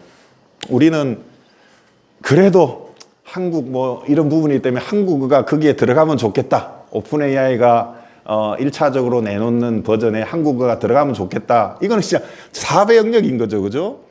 그런데 감정은 어떻게 되겠어요? 이게 좀 더 어렵겠죠. 사람마다 다 다르고 기복도 있고 그래서 기술적으로 보면 1번, 2번에서 2번이 훨씬 더 어려워요. 기본적으로. 그래서 이 부분과 관련해서는 아마 고민이 되게 많을 텐데 지난번 데모를 보면 역시 사업하는 사람들이죠. 결국 초점을 누구한테 맞춥니까? 20대 러블리들한테 맞추잖아요. 그죠? 20, 30대. 부드러운 감정을 줘서 하는 이 부분들로 가고 있습니다. 그 다음에 요 세 개는 아주 단순하지만 우리가 의미가 있어요. 오픈AI가 제시한 거는 방정식은 아주 단순하고 3x 플러스 1이 4. 이거를 제시를 하면서 이 x가 1을 묻는 게 아니라 이 풀이 과정에 힌트를 달라 그럽니다. 힌트. 그래서 처음으로 풀이 과정에 힌트를 주는 인공 영역이 하는 거예요. 여러분 생각해보세요. 3x 플러스 1이 4입니다. 그 정도 수준을 제시한 거예요. 하지만 아까 인공지능은 어떻다 그랬습니까? 속도가 엄청나게 빠른 거죠. 이게 우리랑 다른 거죠. 우리는 3x 플러스 1이 4라는 거를 이걸 뭘 물어보자 하지만 이게 우리가 4차 방정식, 5차 방정식, 6차 방정식 가면 우리는 어려워요. 그리고 실제 이론적으로도 4차 방정식, 5차 방정식 일반해를 구할 수가 없습니다. 5차 방정식 정도 되면. 그런데 컴퓨터는 해내겠죠. 그래서 중요한 거는 이 풀이 과정을 접근하는 방식을 같다라는 얘기에 계산 능력이 속도가 엄청나게 빨라지니까 이건 엄청난 힘을 제시할 거라는 거죠. 그래서 풀이 과정 힌트를 준다. 그리고 또 하나는 막 인공지능이 뭐 프로그램을 대신한다 이런 얘기들은 많이 들었을 거예요. 그런데 오픈AI가 치고 나가는 거는 그 아웃풋을 해석하는 부분에 개입을 시킵니다.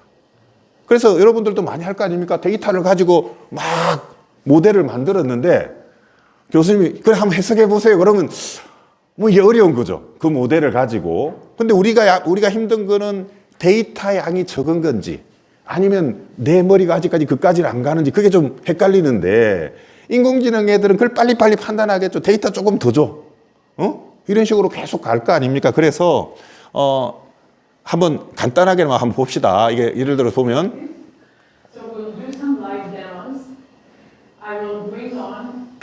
그래서 항상 소개를 여성이 합니다. 이런 것들도 우리가 유의미하게 봐야 돼요. 이 역사적인 순간에 그러면서 과학자 둘은 남성이 등장합니다. 이런 것도 여러분 냉철하게 봐야 돼요. 그리고 동양인 하나 들어가죠. 이런 게 사업가들이 하는 거예요. Let's just get it just fired up. So I'm keeping on the phone. If you are wondering about this flyer, so we have a consistent internet. And if you see, there's this little icon on the bottom right of the ChatGPT app. And this will open up GPT-4o's audio capabilities. Hey, ChatGPT and Mark, how are you? Hello, Mark. I'm doing great. Thanks for asking. How about you? Hey, so I'm on stage right now. I'm doing a live demo, and frankly, I'm feeling a little bit nervous. Can you help me calm my nerves a little bit? you're doing a live demo right now? That's awesome. Just take a deep breath. And remember, you're the expert. I like that suggestion. Let me try a couple deep breaths. Can you give me feedback on my breaths? Okay, here I go. Whoa, slow. A little bit there. 와, 속도가. You're not a vacuum cleaner. Breathe in. For a count of 4. Okay, let me try again. So I'm gonna breathe in deeply.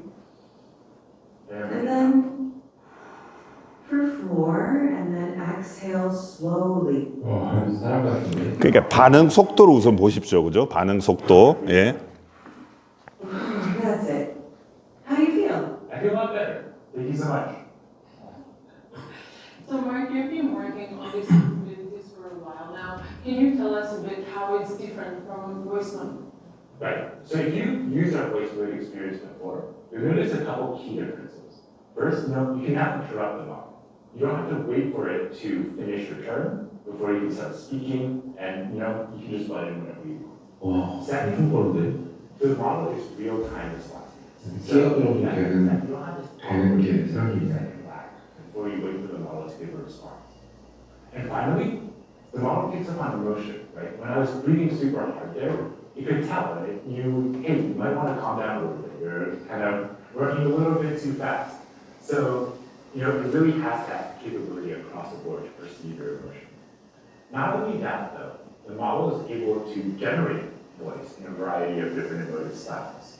And it really has a wide dynamic range. So I'm going to fire up another demo. What's that? Yeah. Hey, ChatGPT, how are you doing? I'm doing fantastic. Thanks for asking. How about you? Pretty good. What's up? So my friend Barry here, he's been having trouble sleeping lately. And I want you to tell him a bedtime story about robots and love. Oh, a bedtime story about robots and love? I got you covered. Gather round, Barrett.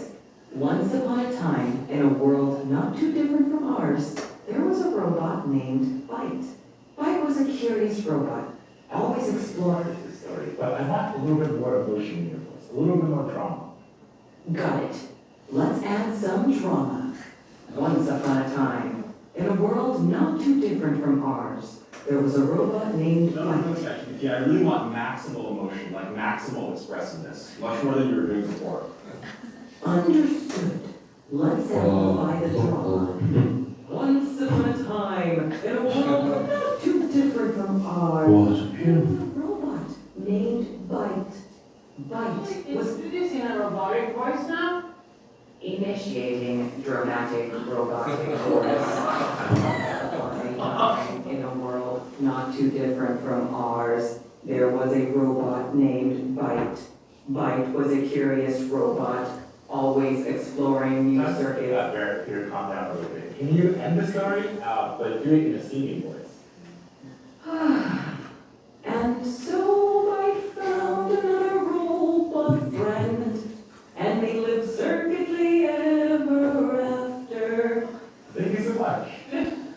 I definitely feel a lot more. 자, 시간이 없으니까 보십시오. 이게 이제 사회 영역이죠. 우선 첫 번째 반응 시간. 아까 제가 그래서 동시 통역은 이제 사회 영역으로 왔다라고 얘기를 하는 게 여러분들 이제 외국어 공부 부담을 좀 덜어도 되겠네요. 두 번째 보시면은 예를 들어 singing voice 이게 노래하는 톤으로 이런 쭉 가잖아요. 그죠? 우선 보십시오. 반응 시간이 짧다라는 걸 이 사람들은 보여주고자 하는 거예요. 사업은 그런 겁니다. 그러니까 이게 반응 시간이 그래서 엔비디아가 돈을 많이 버는 거예요. 빨라야 되니까 지금 엄청나게 좋은 칩을 쓰고 부르는 게 값이 되고 이렇게 가는 것들이거든요. 그러니까 이런 식들이 되면 항상 보십시오. 사업의 영역에서는 2등이 못 따라오게 하려면 고비용 구조로 바꿔버리는 거예요. 아주 단순합니다. 여러분 학술 세계랑은 달라요. 왜 이 사람들이 반응 속도에 계속 방점을 찍느냐? 이거는 지금 돈의 문제입니다. 돈을 많이 둬서 보세요.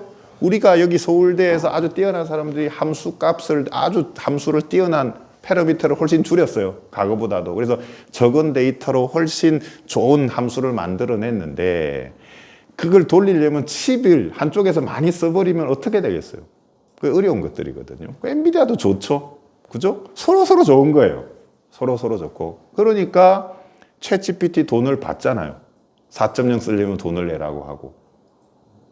아주 그러니까 여러분들 이 세계가 굉장히 이렇게 돌아가고 있다라는 걸 우리가 잘 알아야 되는 겁니다. 그 다음에 그 보이스라고 하는 부분에 있어서도 여기서 이 데모가 나오고 이슈가 됐던 거는 저 보이스가 미국의 유명한 배우 목소리랑 좀 유사하다고 해서 이슈가 됐잖아요. 그죠? 근데 그건 금방 또 비껴가겠죠. 그 사람들이.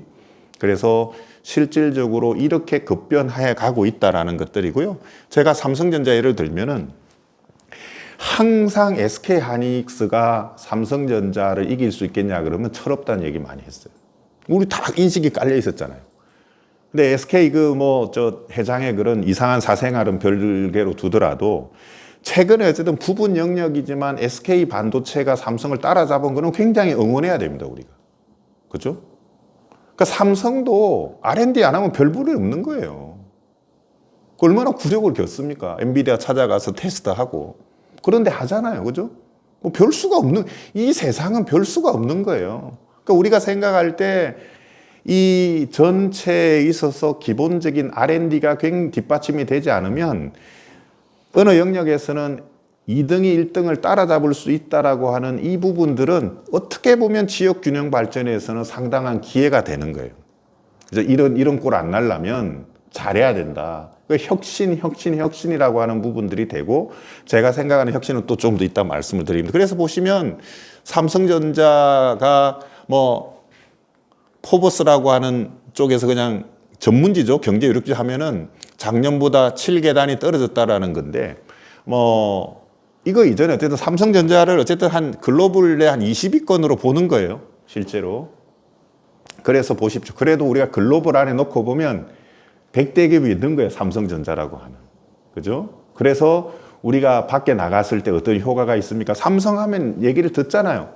그래서 이 100대가 굉장히 중요하다는 거예요. 부산에서 100대 기업이 하나 존재를 하면 그 영역 부분에서는 치고 올라갈 수 있다라는 그 부분들의 가능성이 가져오기 때문에 얘기를 하는 겁니다. 그래서 아까 얘기했던 이런 부분들입니다. 특정 부분에 있어서 삼성이 이렇게 고전하고 있다라는 거고, 다시 우리는 학교로 돌아왔으니까 큰 고민들이 생기는 거예요. 보십시오. 3대 요소라면 데이터인데 이 데이터들이 보세요. 지금 우리 한국사에서 데이터를 모으면 서울 중심의 데이터가 훨씬 많겠죠. 챗 GPT 써보면 여러분들 요즘에 저작권이 강화되니까 어디 소스들이 막 등장하잖아요. 그러면 이미 기울어져 있는데, 과거에는 그냥 네이버, 구글 정도 하다가 챗 GPT 여러분들 많이 쓰잖아요.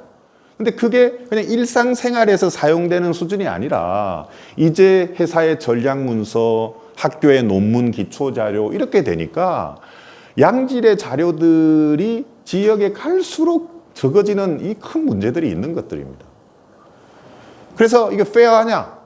이거 우리가 잘 해야 되는 거예요. 특히 국립대학이니까 버텨내는 거지. 아까 얘기 사업 영역으로 오면 사립대는 보이잖아요. 어떻게 갈지. 그리고 그걸 또 학생들이 그렇게 싫어하지도 않을 거예요. 우리 사립대학이 무슨 전체를 생각해 당장 내가 좀 더 고연봉에 이름 있는 회사로 가면 되겠다라는 그 학생의 니즈 자체도 쉽게 할 수 없는. 그래서 여러분들이 잘해야 되는 거예요. 이런 한국을 대표하는 그런 쪽에서 하는 분들이. 두 번째는 일자리와 사회에 미치는 임팩이라고 하는 것이 기존과는 비교가 안 될 겁니다.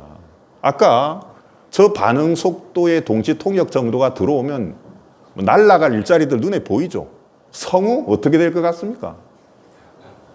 더더군다나 성우는 이름 자체가 아니라 그 결과물로 승부를 내는 거잖아요. 그죠? 그래서 성우 이름이 아니라 누구누구 목소리를 냈던 사람이 이렇게 갔는데 어려워지는 거예요. 그래서 이런 부분들이 오고 있기 때문에 이런 것들도 지역 균형 발전이라는 측면에서는 기존에 여러분들이 공부해왔던 영역이랑 전혀 다른 영역들이 막 이제 생기는 거예요. 그죠? 그러니까 굳이 따지면 아마 많은 분들이 여러분들 하드웨어 기반의 연구를 하고 있을 거예요. 도시 개발, 땅 기준으로 도시 개발하고 이런 부분들인데, 이런 식들의 소프트웨어 기반에서는 엄청난 그런 큰 변화들이 오고 있다라는 말씀을 드리는 거고요. 자, 서울대니까 이 말씀 꼭 하겠습니다. 이 우리나라에 번역도 되어 있습니다. 이 브랑코 빌라노비치라고 하는 경제학자가 주장한 게 있죠. 태어난 나라가 평생 소득의 절반을 결정한다라고 해서 데이터들이 나와 있잖아요. 내가 어느 나라에서 태어났느냐가 평생 소득의 50%를 결정하는다고 이미 학술적인 모델도 나와 있어요. 자, 그래서 이 구체적으로 보면 이런 거죠. 태어난 나라의 평균 소득과 불평등 지수만으로 성인이 되었을 때 소득의 최소 50%를 예측하는데 이런 결과가 나왔다라는 것들이거든요.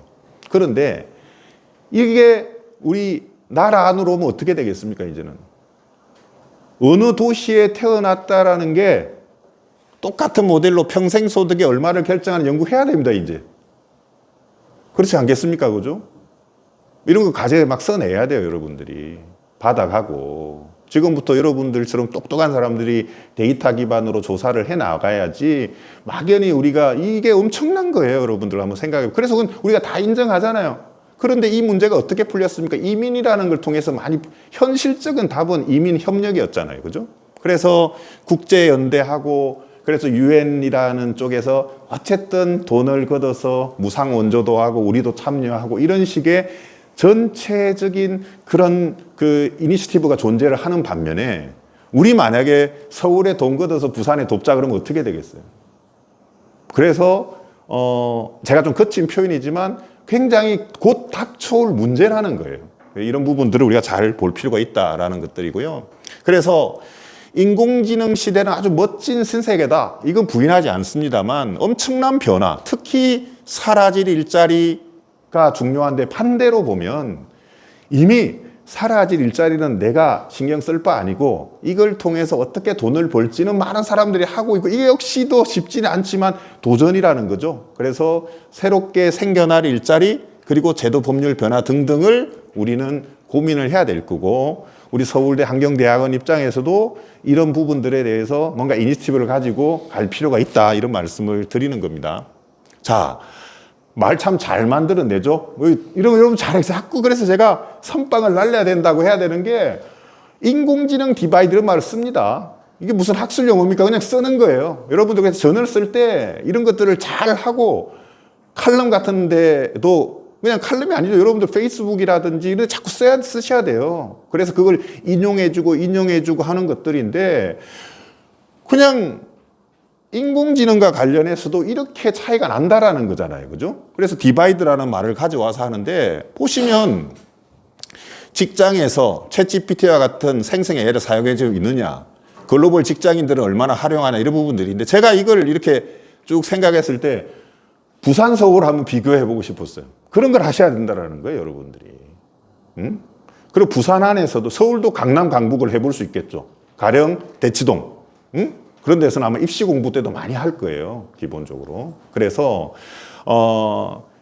뒤에도 말씀드리게 창이라고 하는 거는 뚝 떨어지는 게 아니지 않습니까, 그죠? 그래서 서울대니까 그런 연구를 하셔야 되는 거예요. 또 그러면서 또 지역에 있는 대학하고 서로 협업하고 하면 얼마나 좋겠습니까? 그죠? 그래서 이런 부분들을 꼭 권하고 싶어서 이런 인공지능 디바이드에서는 이런 아주 단순한 질문인데 여러분처럼 지금 막 머리가 팔팔하게 돌아갈 나이 때는 훨씬 더 크리에이티브한 질문들이 많이 나올 수 있을 거다. 이런 말씀을 드리고 싶습니다. 자, 이런 것들은 뭐 현상들 중에서 보시면은 일자리가 문제입니다. 일자리는 그냥 대기업의 혁신과 스타트업의 도전으로 나오는 거예요. 대기업이 혁신해서 일자리가 나오고 스타트업이 도전을 하는 거예요. 근데 모든 것들은 항상 오버랩이 되죠. 도전과 혁신에는 중첩되는 부분들이 있으니까. 그런데 아니나 다를까 이미 스타트업도 이제 다 어떻게 됩니까? 이 미국하고 한국하고 이렇게 차이가 많이 나고 있어요. 그 칩에 돈이 많이 들어간다라고 하는 것들은 엄청나게 미국에 유리한 거죠. 왜? 엔비디아가 미국 회사니까. 이거는 어떤 제가 얘기하는 건 현상을 설명하는 거예요. 국익을 하는데 미국 정부 입장에서는 엔비디아가 높은 가격을 매겨서 가져가는 게 싫을 이유가 없겠죠. 걔네들은 연금도 엔비디아를 통하면 더 늘릴 수 있잖아요. 그렇게 세련되게 하는 게 정치예요. 제가 봤을 때는. 예? 뭐 어떻게 이슈를 제기하겠어요? 엔비디아를 앞서서. 일본처럼 멍청하게 하면 안 되겠죠. 그죠? 이게 미국하고 일본 정치 수준의 차이인 거예요. 그러면서 미국은 항상 어떻게 갑니까?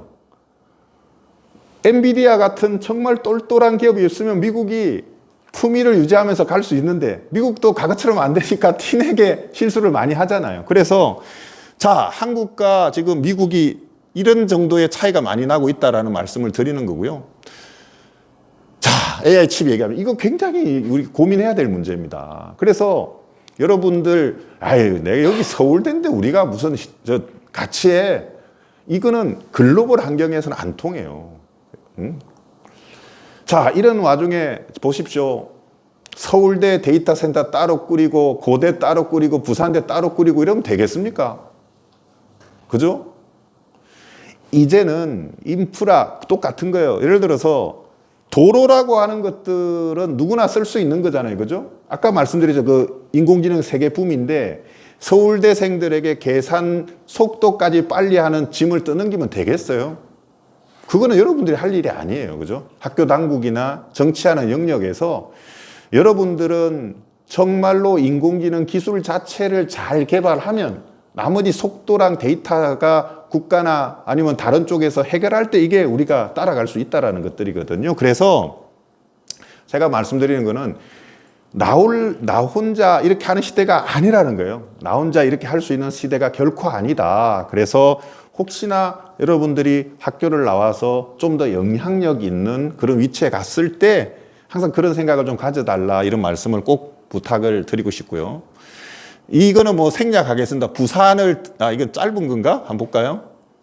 올해 부산 인구가 330만 명 선마저 무너졌습니다. 저출산 고령화가 심화되느라 무엇보다 일자리 등 새로운 희망을 찾아 부산에 떠나는 청년들이 많은데요. 지역 소멸을 막기 위한 근본적인 대책 마련이 절실합니다. 김원현 기자의 보도입니다. 부산을 떠나겠다는 청년이 3명 중 1명에 달합니다. 부산시가 지난해 청년 3,000명을 대상으로 한 조사 결과 부산을 떠날 의사가 있는 청년은 전체의 29%를 차지했습니다. 이 가운데 75%가 일자리 때문이라고 답할 정도로 부산에는 청년이 원하는 일자리가 턱없이 부족합니다. 자, 그냥 시간 가니까 그냥 팩트예요. 여러분, 그죠?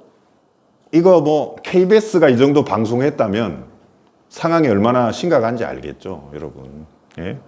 그러니 이런 상황에서 아까 보세요. 인공지능과 관련해서도 이렇게 보이지 않는 고비용 경쟁이 이루어지고 있기 때문에 훨씬 더 심각해진 양상으로 간다라는 겁니다. 그러면 어떻게 대안을 찾아야 할 거냐 하는 것들이 제가 이제 정치에 입문하면서 계속 갖고 있는 거죠. 그러니까 제가 생각할 때는 이미 알려진 브랜드를 활용하는 것이 가장 효과적이다. 여러분들이 어떤 걸 알리는 것들, 특히 만약에 여러분들이 사업을 하신다 그러면요. 많은 제가 이제 스타트업이나 사업하는 분들에게 조언해 주는 게 알리는 것들 자체가 굉장히 쉬운 일이 아닙니다. 많은 분들이 이게 정말 좋은 아이디어야. 잘 되겠다 했는데 이게 서비스 영역으로 오면요. 알리는 것 자체가 상당한 돈입니다, 여러분들. 그래서 부산이 좋든 싫든 좀 희화적으로 표현되는 부분들이 노인과 바다라 그러면은 이걸 활용해서 뭔가를 했다라는 건 아주 쉽게 접근할 수 있어요. 예를 든다면 이게 좀 뒤에 바다 보고 일한다. 금방 와닿죠? 응? 바다 보고 산다. 이렇게 가야 되는 거예요. 일단 패러다임을 바꿔야 되는 거예요.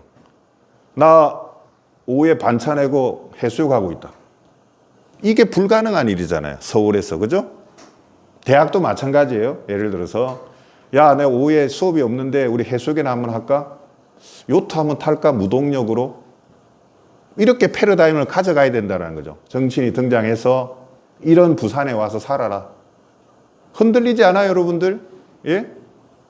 저도 지금 서울 하면 여러분들 우리 서울 한강변에 보이는 아파트에 살 꿈을 갖고 있는 분들이 부모 재력 없이 얼마나 되겠어요? 그죠? 그러니까 내가 나름대로 최선의 많은 노력을 해서 서울대에 와서 했는데 부모가 도움이 없이 내가 저기 반포에 아파트 하나 할까? 이러면 허탈해지잖아요. 그죠? 근데 패러다임을 바꿔서 부산에 바다 보고 사는 건 어려운 일이 아닙니다. 그럼 하나 남죠? 당신 같은 사람이 꽤 괜찮은 직장만 만들어주면 되겠네. 그런가 하는 거예요. 그래서 서울대생이 서울대 졸업하고 부산에 취업하고 이럴 때 바뀌는 거예요. 그러면 굳이 부산에 있는 학생이 멀리 서울대까지 안 오게 되는 거는 기대 효과가 되겠죠. 그래서 실제로 가능한 일이고요. 제가 생각하고 있는 부분들이기도 합니다. 자, 다음에 여기 또 중요한 부분들이 그래서 안 떠나게 해야 된다라는 것도 있지만 또 하나는 돌아오게 한다는 것도 되게 중요합니다. 이게 훨씬 더 투트랙에서 중요할 것 같은데 여러분들은 뭐 아마 여기 서울권에 있었던 분도 있겠지만 지역에서 떠나온 분도 있을 텐데요. 지역에서 제일 이제 개선하기 어려운 요인 중에 하나가 교육 문제예요. 제가 봤을 때는. 예. 기업은 그래도 돈을 중심으로 빨리빨리 움직이는 거기 때문에 어느 정도 딜들이 될 것 같은데 이게 교육으로 오면 얼마나 많이 얽혀 있어요. 여러분들은 아마 아실 겁니다. 대치동에 있는 정보력이랑 제가 있는 부산 사흘 다대동의 입시 정보력은 비교가 안 돼요. 여러분들. 그죠? 예를 든다면 그런 거잖아요. 출제위원이 누구냐라고 하는 것들이 굉장히 중요한데 여기는 그냥 전화 몇 통 돌리면 알걸요? 누가 핸드폰 꺼져 있다라고 하면 뭐 그건 거의 기본이에요. 예를 들어서. 그죠?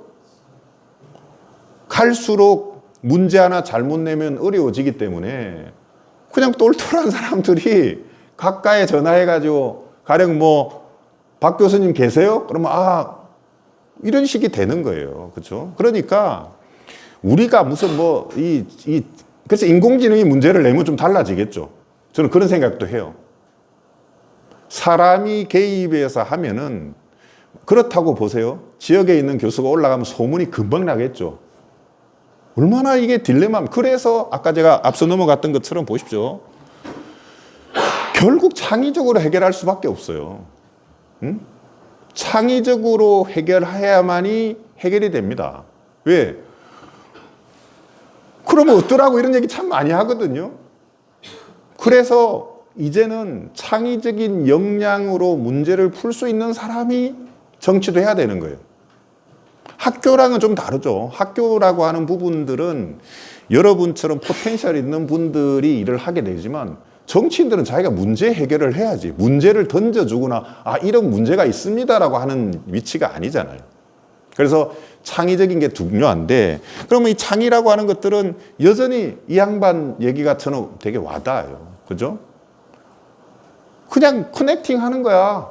연결하는 거야, 단지. 근데 문제는 컴퓨터 하는 애들이 경험이 별로 없어 아닙니까? 요약해보면. 그래서 이 양반 스토리를 보면 한번 쫓겨나잖아요, 크게. 그죠? 쫓겨났다가, 픽사했다가, 그래서 아이폰을 등장시키면서 이 세계를 이렇게 움직이는, 그래도 이 상징적인 부분들을 해나가잖아요. 그래서 제가 여러분들에게 꼭 얘기를 하고 싶은 것들은 계속 연결 과정에서 창의로운 게 나온다. 오늘도 아주 우연히죠, 그죠? 이런 강의가 있을 거라고 생각을 못 했는데, 가만 들어보니까 오길 잘했다라는 생각도 좀 들죠? 응? 그런 거예요, 세상 살아가는 게. 예? 그래서 제가 계속해서 생각을 하는 것들이, 그 연결의 힘이다. 연결이고 그 과정에서 인사이트를 찾는데 여러분들은 저보다도 훨씬 더 인사이트를 잘 찾을 겁니다. 왜? 젊기 때문에. 그 얘기를 꼭 드리고 싶은 얘기고요. 그 다음에 또 하나 이제 생각하고 있는 거죠. 그래서 바다 보고 일하고 바다 보이는 곳에 산다. 이게 부산의 살 길이에요. 살 길이라는 표현보다는 부산의 비전입니다. 응? 부럽지 않습니까? 여기에 몇 가지 조건만 들어가면 되겠죠. 연봉이 너 정도는 돼. 그죠? 아니면 한 5% 정도 부족한데 뭐 괜찮아. 바다 보고 사니까. 이렇게 한방 멋지게 부산 청년들이 날려야 되지 않겠어요? 그죠?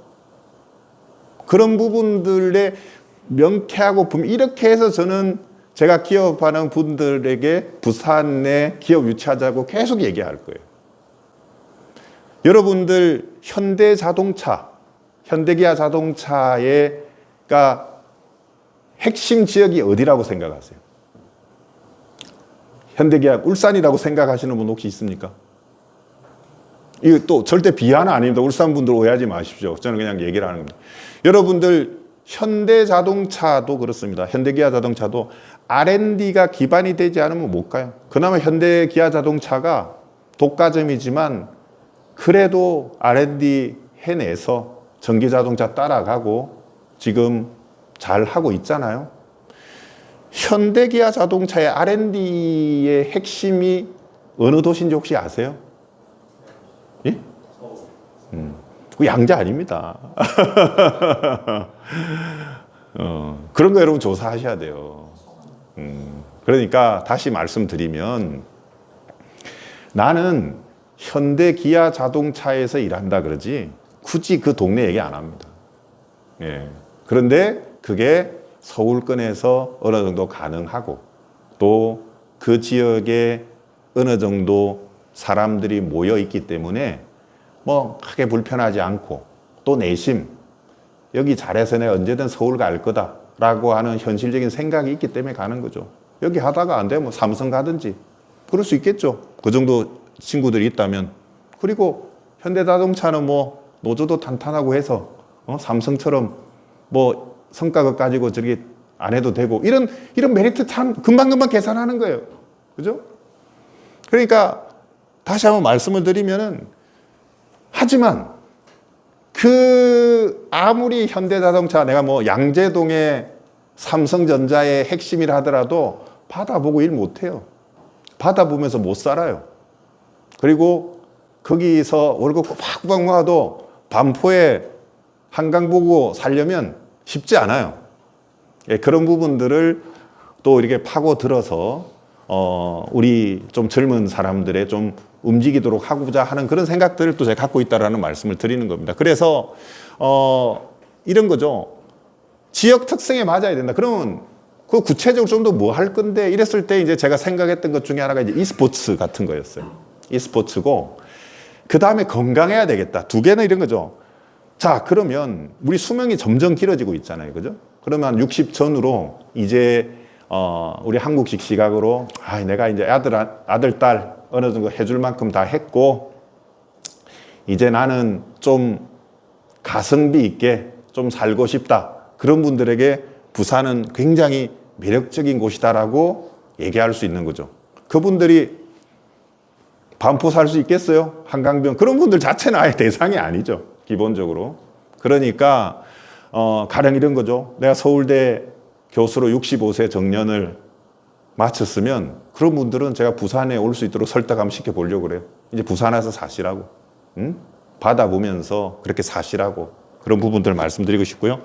자, 뭐 이거는 제가 이제 좀 했던 건데 시간이 많이 돼서 좀 생략을 하고 이 얘기를 하고 있습니다. 윈블든이라고 여러분 들어보셨어요? 혹시 어떤 윈블든 하면 떠오르는 게 뭐가 있습니까? 테니스죠. 저 윈블든이 혹시 어느 나라에 있는지 아십니까? 영국. 영국의 어느 도시에 있는지는 저게 혹시 도시 이름일까요? 아니면 지역명일까요? 지역명인데 어느 도시일까요? 윈블든이? 런던이죠. 역시 서울대네, 여기. 이게 제가 가고자 하는 키 중에 하나예요. 윈블든이라고 하는 브랜드 자체가 굉장히 많이 알려져 있어서 테니스를 하시는 분들은 그 대회를 한번 보고 싶어 하세요. 근데 이제 테니스 같은 경우는 그랜드 슬램이라고 표현하는데 여기는 지역명을 얘기를 하고요. 나머지는 다 나라입니다. 프랑스 오픈, 호주 오픈, 미국 오픈 이런 거죠.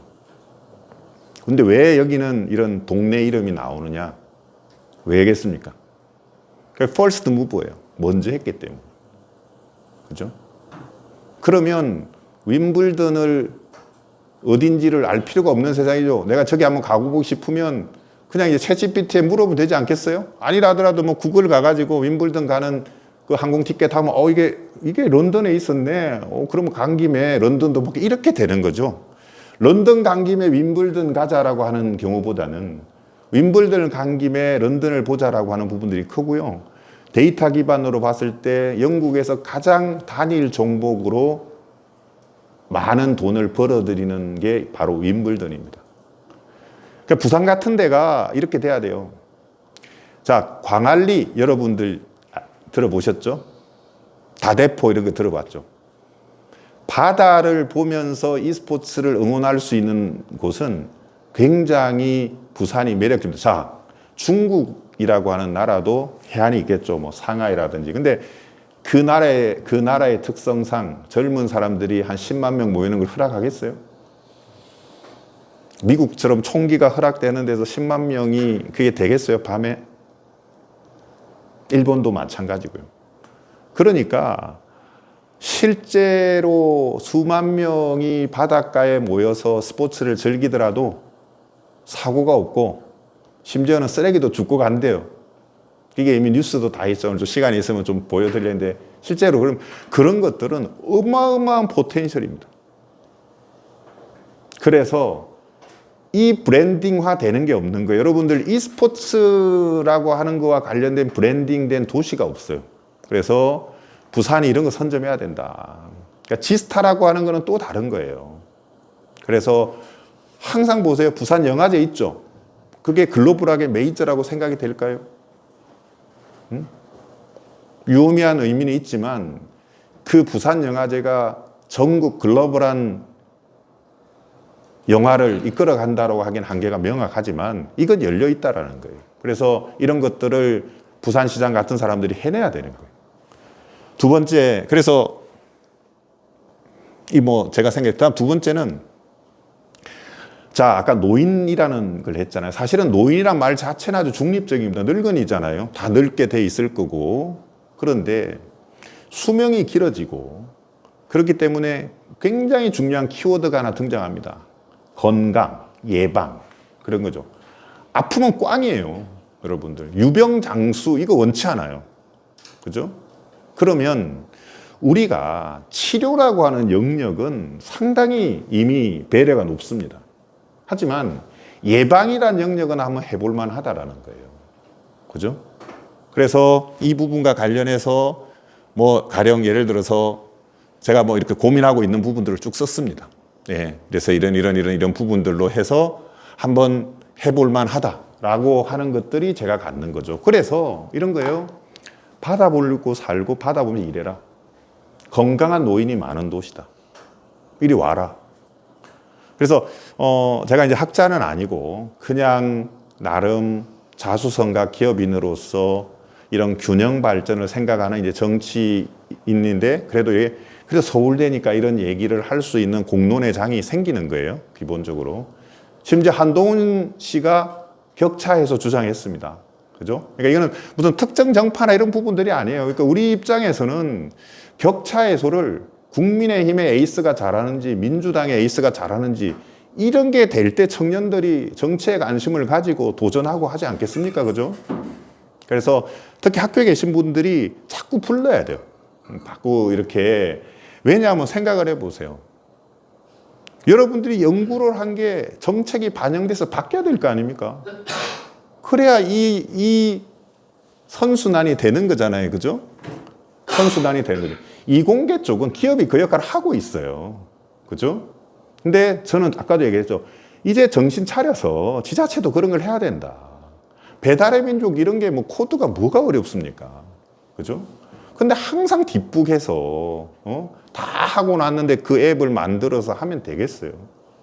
그러니까 우리가 보십시오. 요것만 하고 마칠게요. 재래시장 있죠. 재래시장 활성화로 했던 게 주차장 늘리는 거였고요. 근데 주차장 늘리는 거였어요. 왜 차를 가지고 오겠습니까? 담아가야 되고 이런 부분들이 있는데 그냥 실컷 와서 보고 그냥 술도 한잔 먹고 대신에 밤에 갖다 주겠다라고 패러다임 바꿨어야 되는 거예요. 응? 여러분들 한번 생각해보세요. 차를 안 가지고 와야 된다라고 얘기를 하면 하수고요. 우리 동네 오면 수제 맥주 한 잔 싸게 먹을 수 있다라고 해야 되는 거예요. 그럼 차 가지고 오겠어요? 그렇죠? 그렇게 정치인들이 좀 바뀔 수 있도록 여러분과 같은 젊은 분들이 좀 나서 주십사 하는 거예요. 저는 마지막 말씀드리지만 다양하게 서울대에는 정치인들 중에서 그래도 컨텐츠가 있다는 사람들을 자꾸 불러서 제가 이것도 녹화를 해놓는 이유도 그런 거죠. 그래서 제 얘기 중에 또 잘못된 게 있으면 여러분 지적도 해주시고 토론도 하고 그런 겁니다. 제가 그래도 길게 얘기를 좀 하고 싶은 게 많아서 했는데 자, 일단 강의는 여기서 마치겠습니다. 고맙습니다. 네.